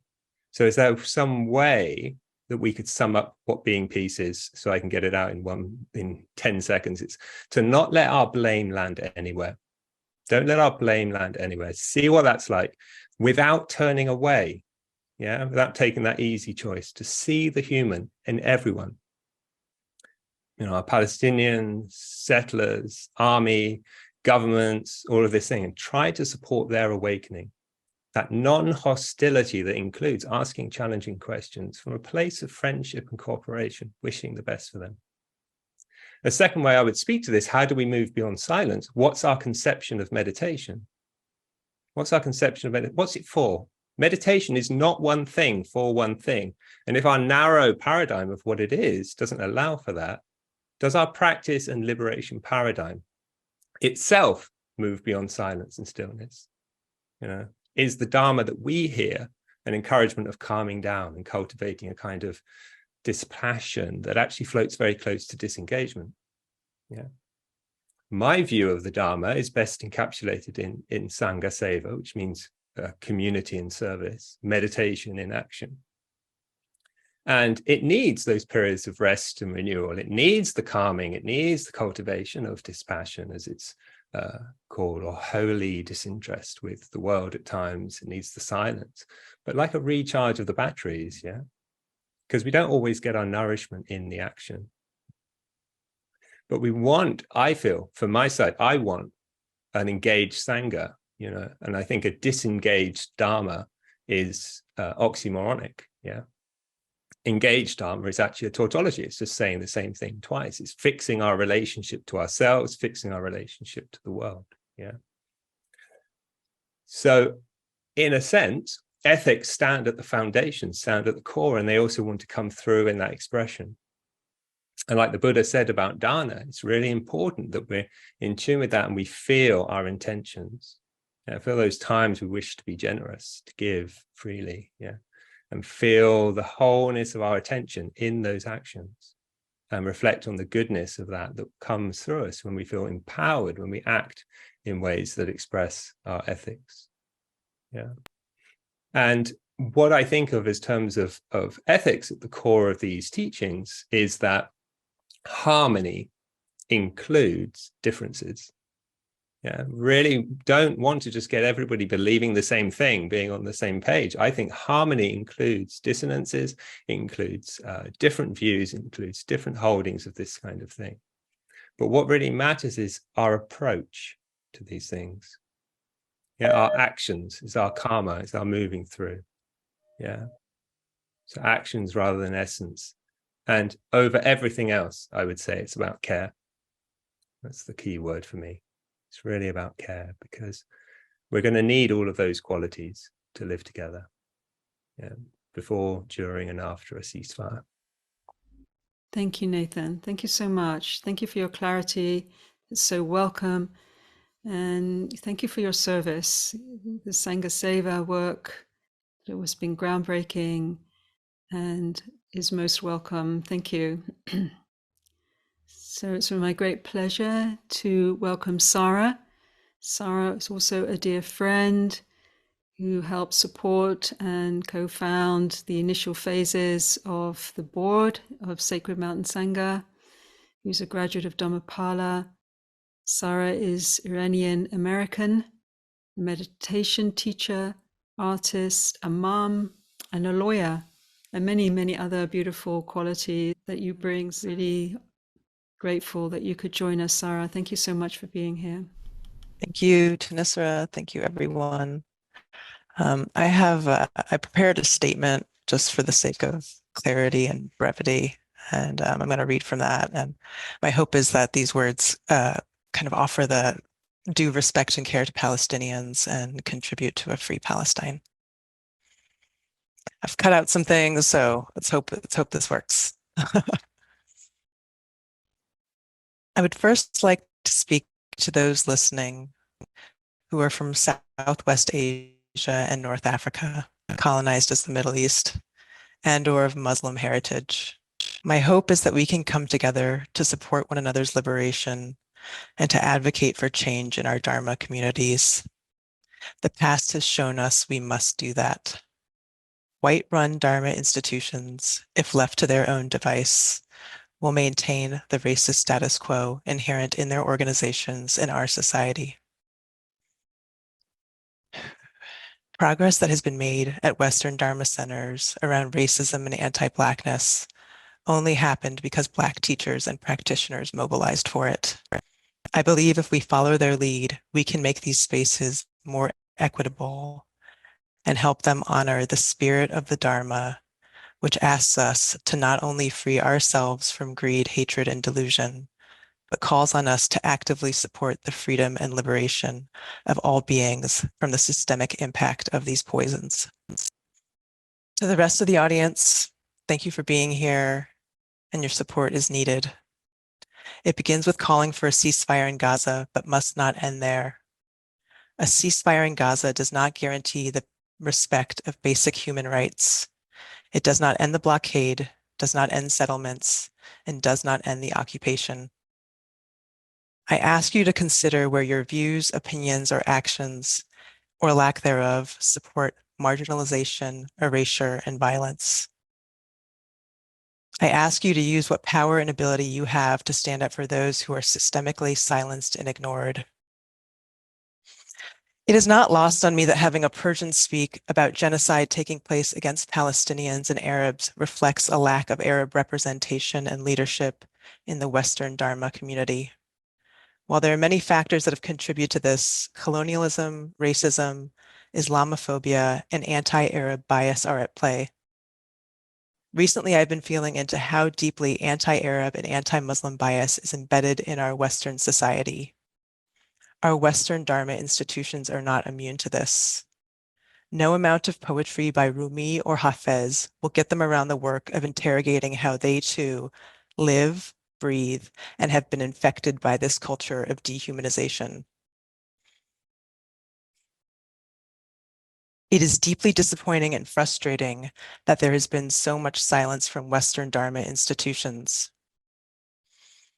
I've heard different reasons for why these centers are silent or why they only offer vague statements that avoid directly calling for a ceasefire. One justification is a claim appealing to the value of neutrality. I call it a claim because it is just that. Neutrality is an illusion. It selects only specific binaries and obscures the fact that there are interests at play that one is partial to. I question whether these institutions are neutral to their revered and popular status and to their comfortable position within the status quo. I propose that a stance of neutrality indicates that one is partial to or benefits from the status quo. And I cannot help but wonder these days whether these statements of neutrality are an attempt, consciously or unconsciously, to avoid having to acknowledge their impact with regards to justice, equity, and oppression. Our politicians are failing us. The media is failing us. When these two fail, what else do we have to uphold the dignity of all beings?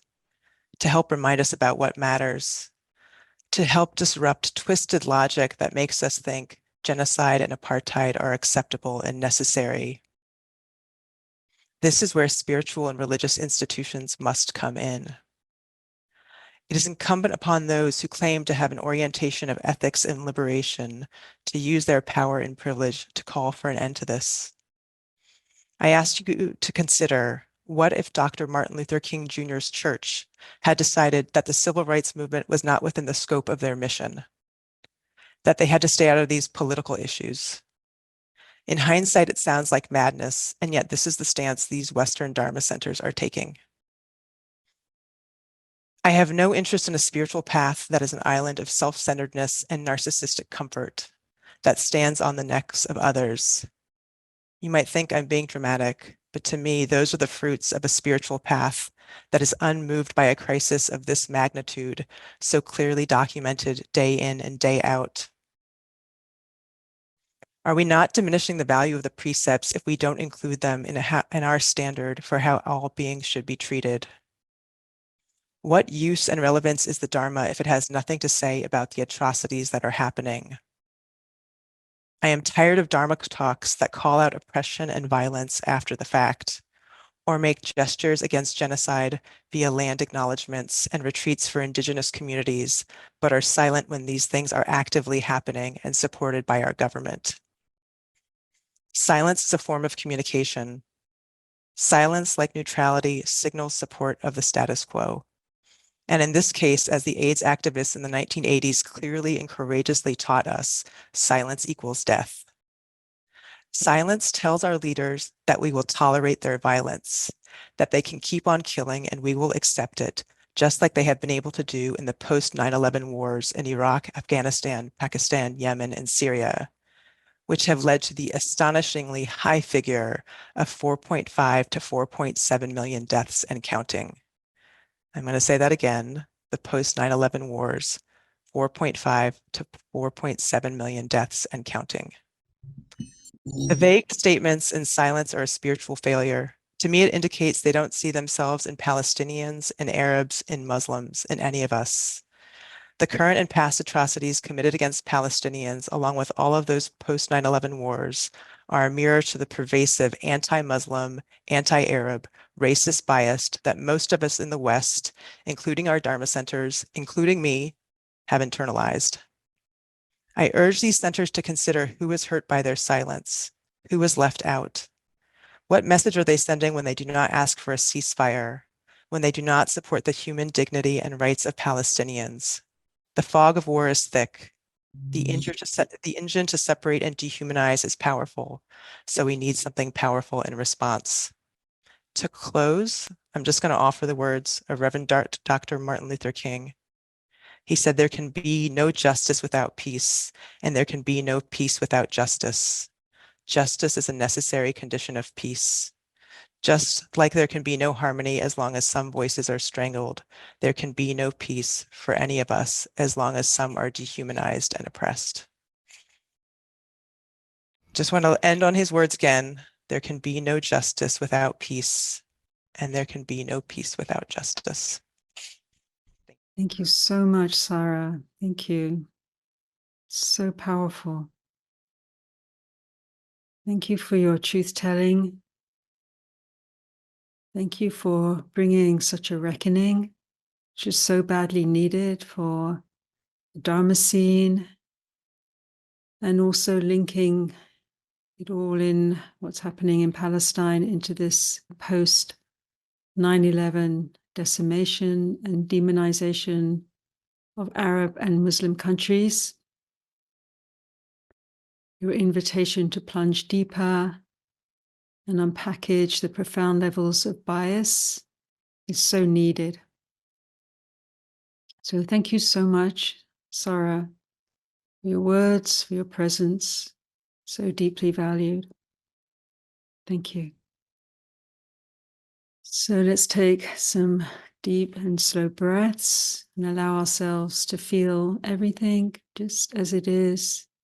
It touches the body, heart and mind, illuminated by our timeless refuge in awareness.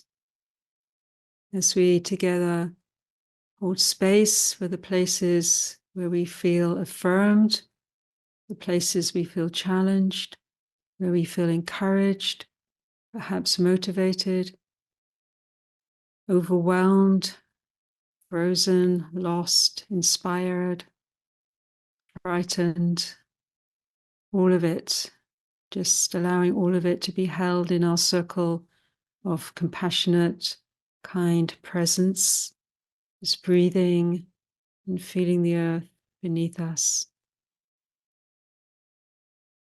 So it's a great pleasure to invite dearest, beloved friend for many, many years, Dharma teacher, graduate of Insight Meditation Society, teacher training, core teacher at Sacred Mountain Sangha, Chattanooga Insight, Durango Dharma Center, Yong. Thank you so much, Yong, for being here. We also value your words and input, so thank you for sharing. Thank you for your presence. Yeah, thank you. I, like Sister Santacitta, felt some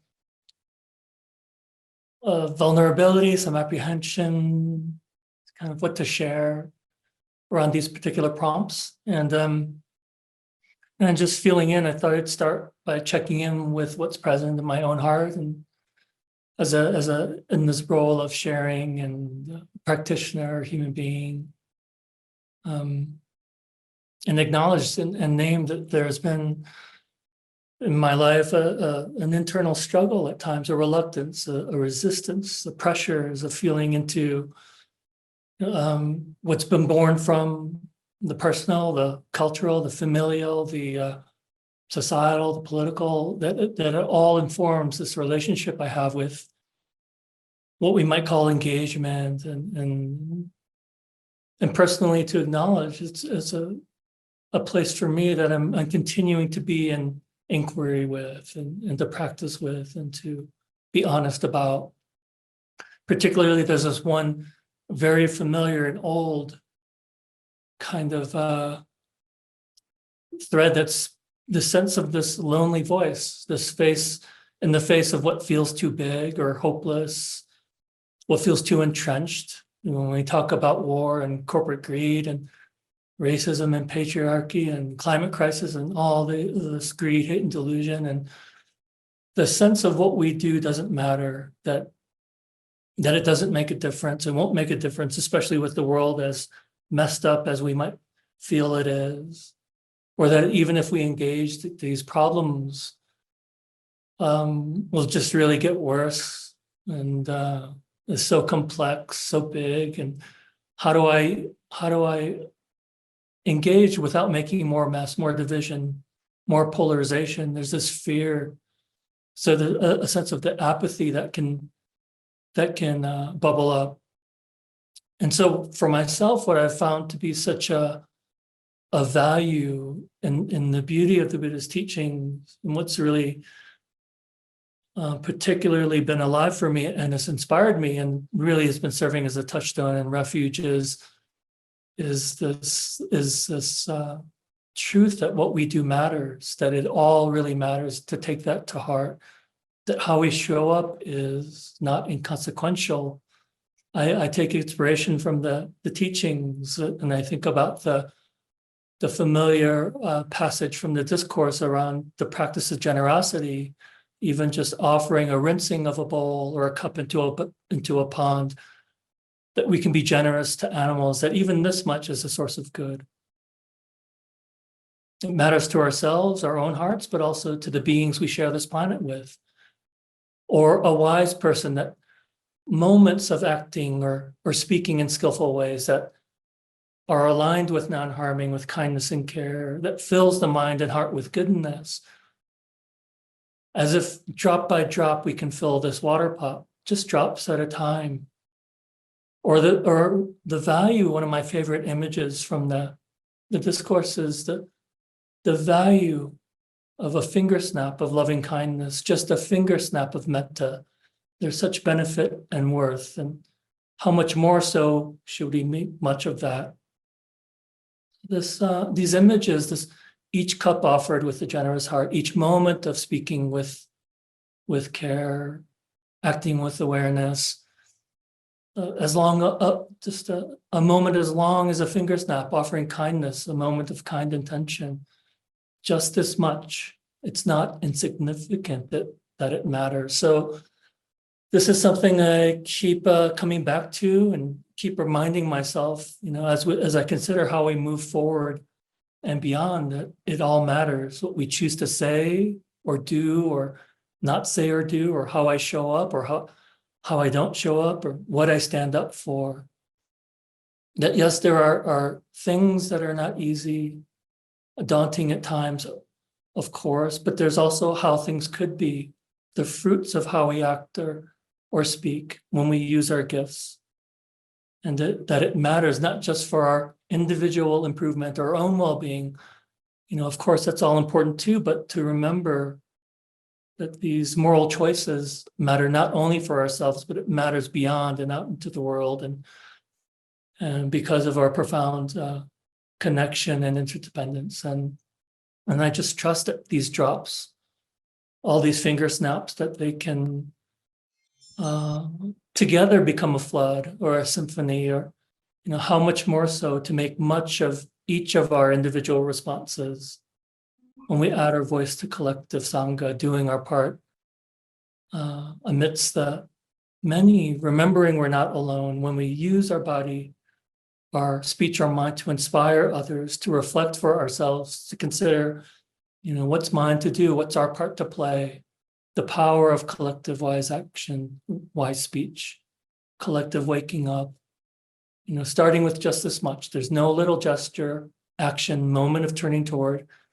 And this is what I choose to have faith in. This is what I choose to trust, that it all matters. This witnessing, speaking up, listening, protesting, signing petitions, donating, volunteering, speaking with friends, offering metta, praying, puja, chanting circles, holding Guanyin's name, dedicating our practice, moments of refraining from feeding the noise or discord, caring for ourselves so that we can stay engaged and be a refuge for others, and calling for a ceasefire, calling for the end to hostilities.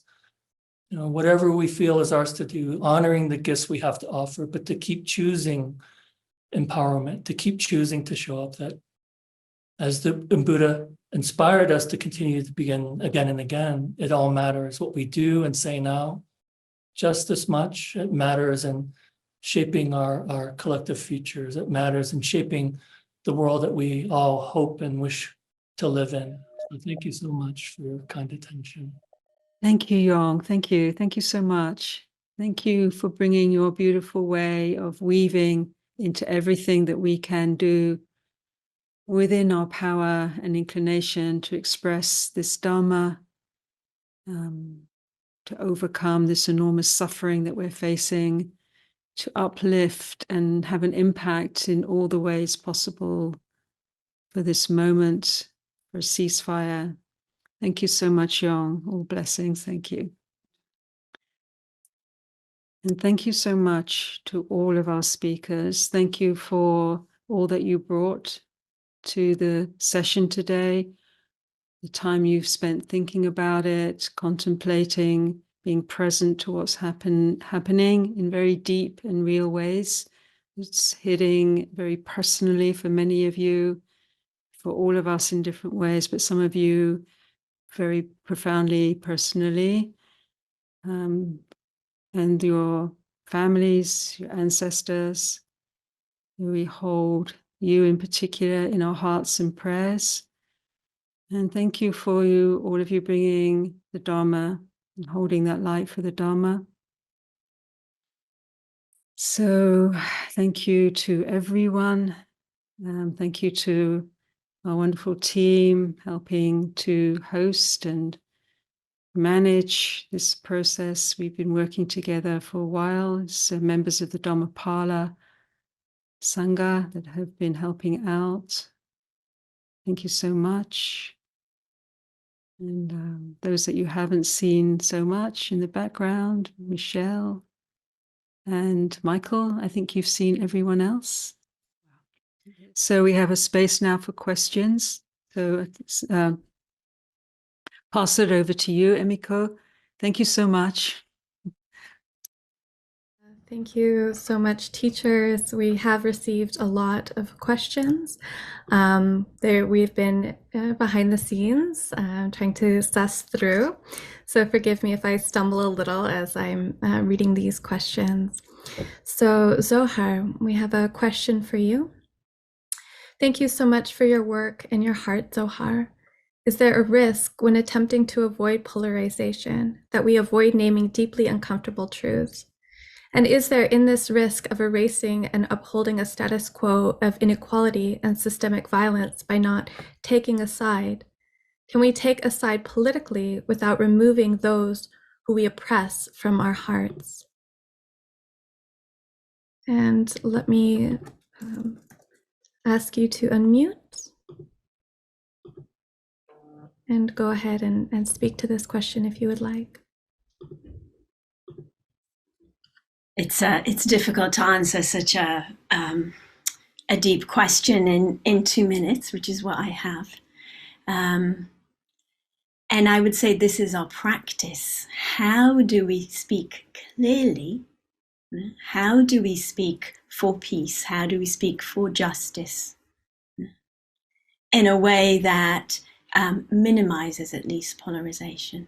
And I'm going to say something that I wasn't sure whether to say or not, but I was really wondering in what ways to invite the Israeli Sangha here today. And I chose in the end not to issue a wide invitation because I wasn't sure this would be a safe space for everyone, or not even for everyone, for the majority.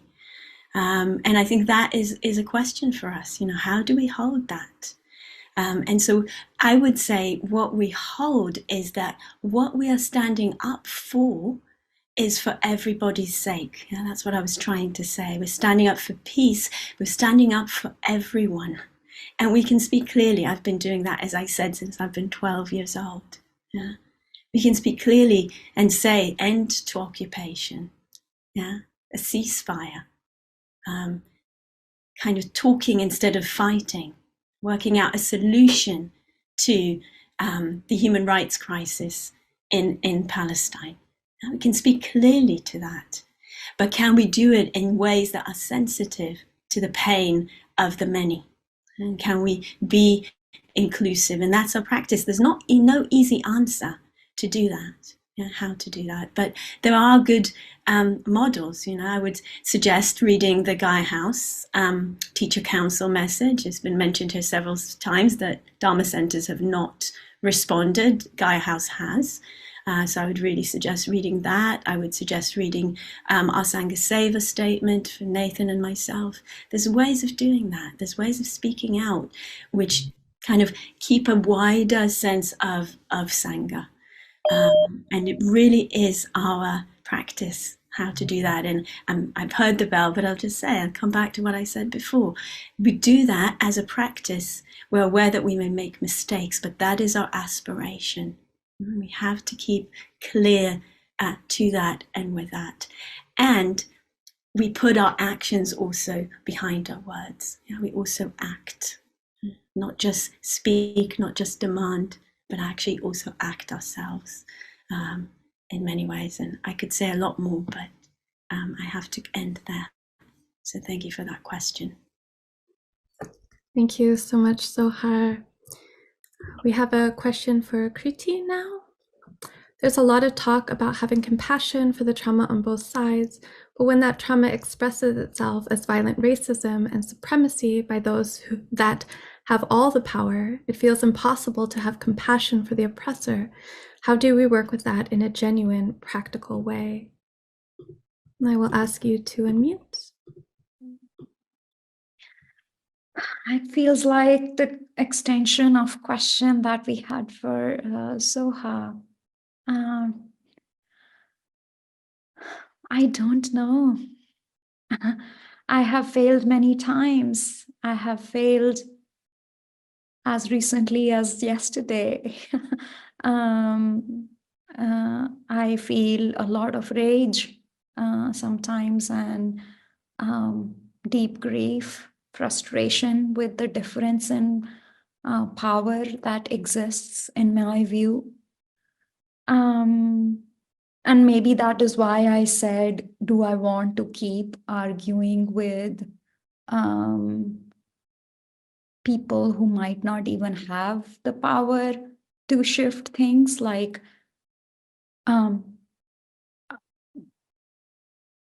they might think all of us have layers of trauma, but do I want to keep taking care of their trauma as a woman of color when people are not seeing truth of colonialism, how deeply that runs through all of this? I don't know.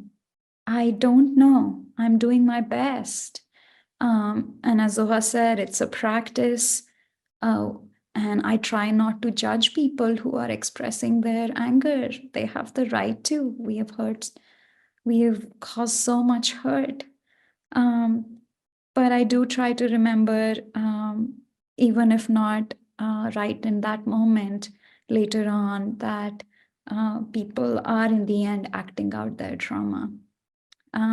Even if I don't like it, that they cannot understand my truth right now. I try to forgive, but sometimes it's very hard. I know this is not satisfactory, but that's all I've got.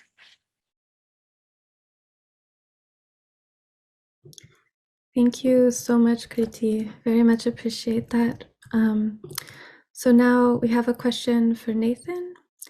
When you say, don't let our blame land anywhere, can you speak about the place of holding accountability in this approach? And Nathan, I'm going to find you on my screen.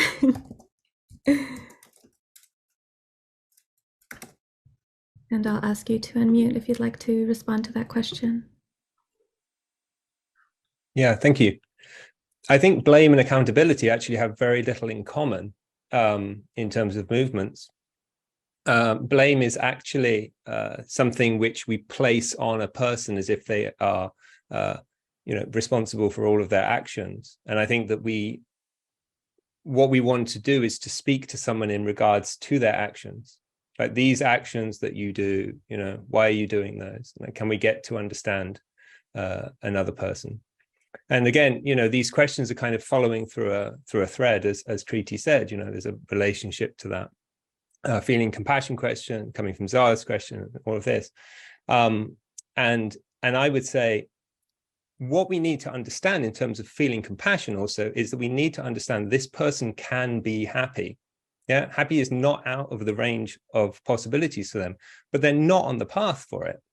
Yeah, they're not on the direction. They're not having the causes and conditions for happiness. And I deeply wish you well.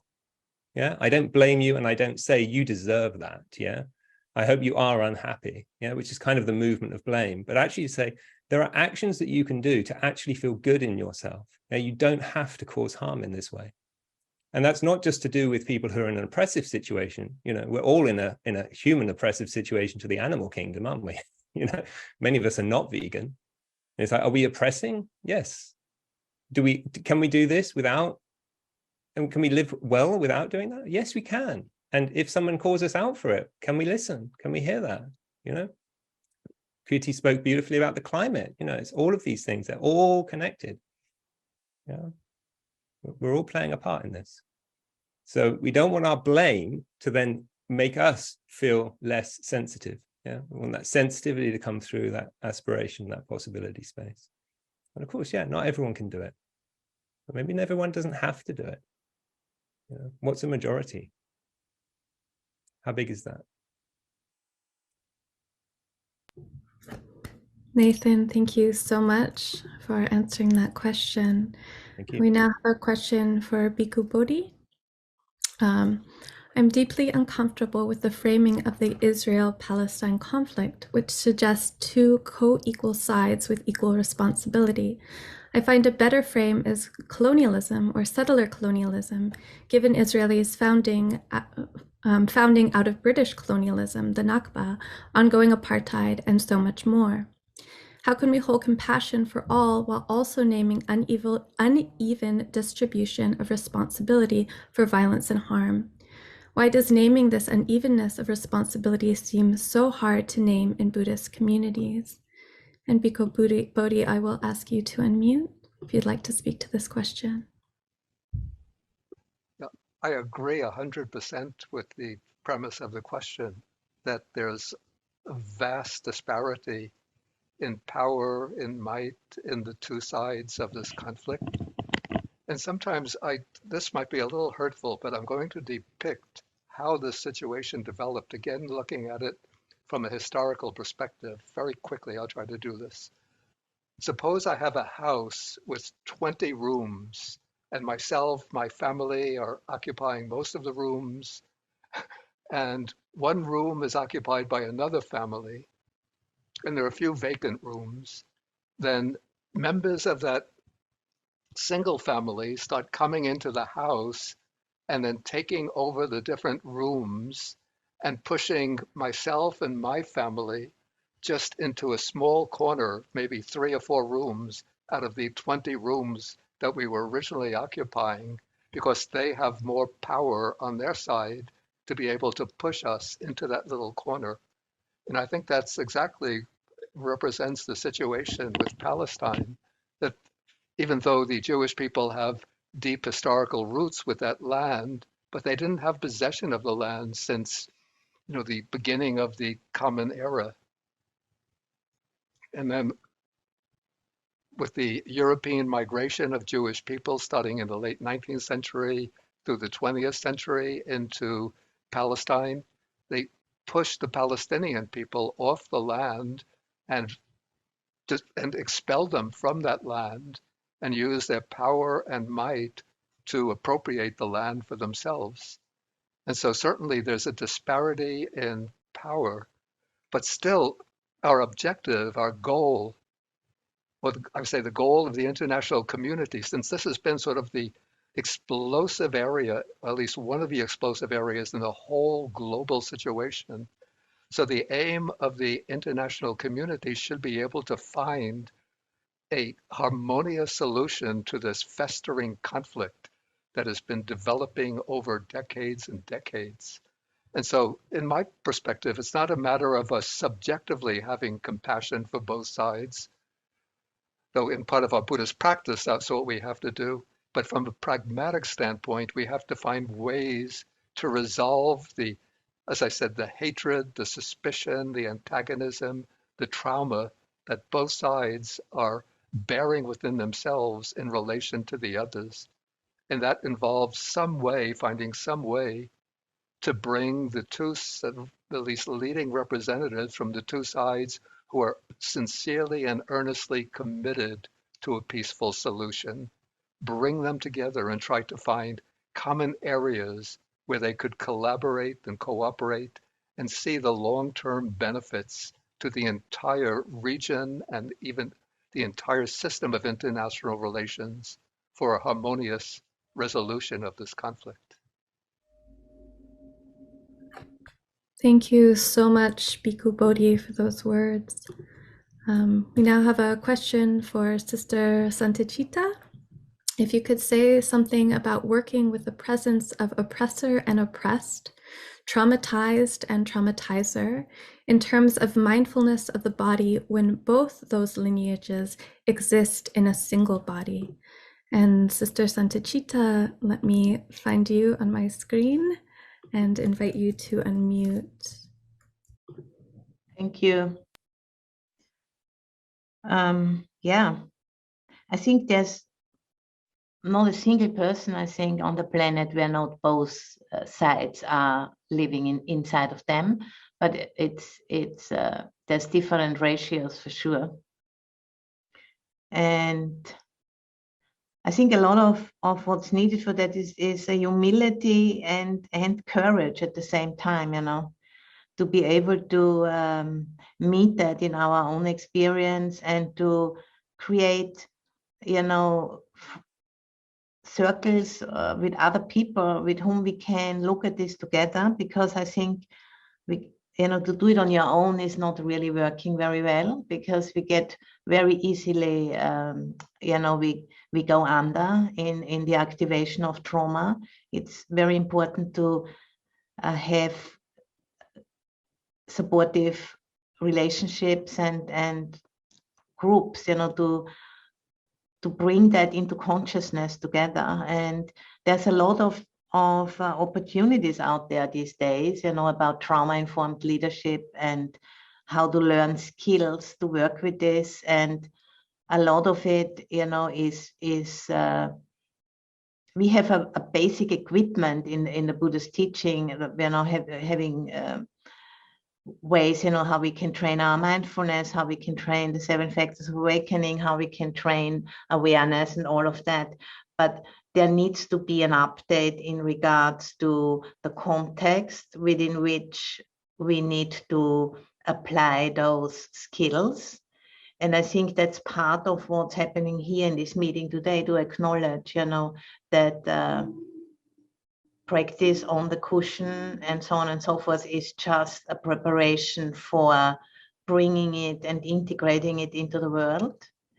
And I think, that's what I'm trying to do. I'm coming from a very traditional setting, and I'm in that since my late 20s, early 30s. And, and as I'm practicing, as I'm doing the best I can, it's ever opening up more and more. And that's a very humbling process. It's so different than from what I thought what it is.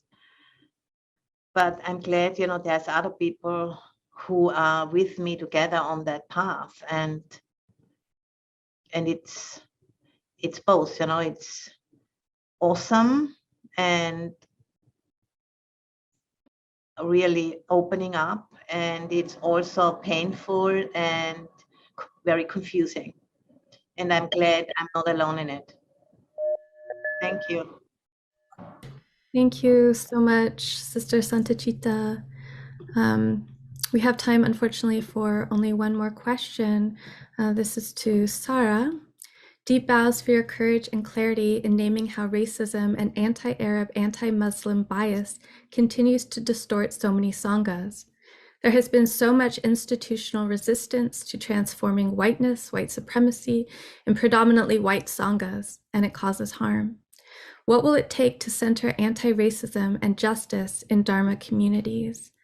And I will ask you to unmute if you'd like to speak to this question. Sure, thank you. It'll take a miracle. No, it'll take more than a miracle.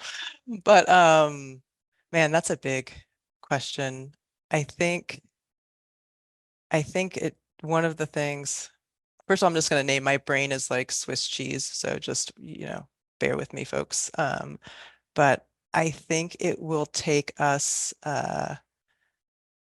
not clinging to the idea of having to be good people and perfect people, and really understanding that all of us, to the point of the response that was just given, are victim and perpetrator, right? So we all have this in us, and we don't need to feel bad about it. We can just acknowledge it and acknowledge our power, acknowledge our privilege, and do what we can with it. And yes, I think Swana folks, that's Southwest Asia, North Africa, Muslim folks, we need to organize. It's the truth. We need to get ourselves together, and we need allies, and we need people in solidarity, just like all other people of color, all Indigenous folks. We need to organize to advocate for ourselves. And yeah, I think it's just going to take a real reckoning of the heart and a lot of grief, a lot of grief. and turning towards that. But yeah, I wish I knew. I wish I really knew. So thank you. Thank you so much, Sara, and thank you too for offering to give your statement to us, which we will send out when we send out the recording. I'm going to pass this to Thanissara now. Well, there's just a lot here for us to be with, a lot that's been offered with a spirit of compassion and wisdom.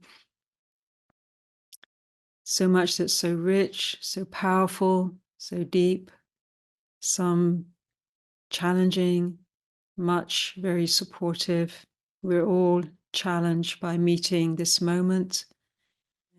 And we're so grateful you could join us in this space. And for those that couldn't make it, we're so glad that you have access now to this session. For sure, this isn't the last of our meetings.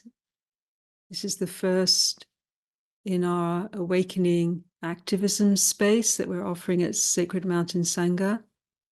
Currently, we're focusing on the ceasefire in Gaza and beyond, and that engagement will continue for all of our lives. This, everything that's needed for the depth of healing, reparation, will go on for a long time. But the more we can offer to this moment, the more we can bring to it to bring healing, transformation, the less we hand on to the children and the children's children to have to keep going through these cycles of violence and pain. So we invite you to continue engaging as we collaborate and work together to support a path of non-violence. And again, thank you so much for your dana, all of which will be transferred to directly support Palestinians impacted in Gaza and beyond. So deep gratitude to each and every one of you, and all blessings from us here at Sacred Mountain Sangha. We value your presence. We thank you for participating, and we'll see you again soon. So we'll move now into our closing and sharing of blessings. Thank you so much, Sharad, for offering a prayer. And thank you too, Maia, from the beautiful shoreline of the Indian Ocean in KwaZulu-Natal, for closing our session with a sharing of blessings. Endurance Prayer by Hala Alian. May the dead be granted their dying. May the dead rest. May we witness both in this moment and in any aftermath. May we remember what we've witnessed. May we witness what is even not allowed to be said, what might be censored, what might be blacked out. May those struggling to survive find the endurance to keep surviving. May those witnessing find the endurance to continue witnessing. May we remember, may we have the courage to face our narratives, to interrogate what we've been taught or told. May we hold our narratives up to the light and explore their truth. And may we continue to be grounded and steady in the face of those truths. The truth we know in our bones about our ancestors, our bodies, our places, our histories, our joys, our collective traumas, and our collective resilience. So inviting us to settle, connect with our bodies and hearts.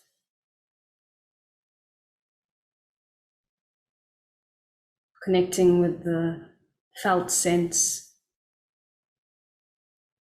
as the rush of words and impressions move through us.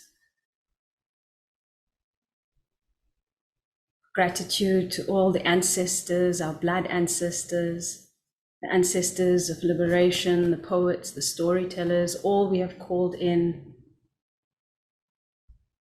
Gratitude to the Buddhas and Bodhisattvas of the 10 directions, past, present, and future. Gratitude to the waters, to the mountains, to all the wild ones, to the earth. Gratitude, dear ones, for witnessing us, for witnessing our words, our hearts, our struggles to find our way to truth. In the name of justice, in the name of cultivating peace. May we each find from this gathering the medicine that is here for us, the medicine that waters and nurtures that in our hearts which longs to be expressed and acted upon. And may we bring these intentions into the world with our words, with our actions as offerings to each other. And may they weave together and form a net, a blanket that can reach across the oceans and lands, that can cover the lands of Palestine, Israel, the people of Gaza. May these words and intentions and heartfelt offerings connect with all those around the world that are calling for justice, for peace, for an end to this terrible violence. May it form a wave. And may the end of this violence, may the nurturing of a new path, a new story, the sacred vision of home and belonging for all. May this be so, may it be so, may it be so.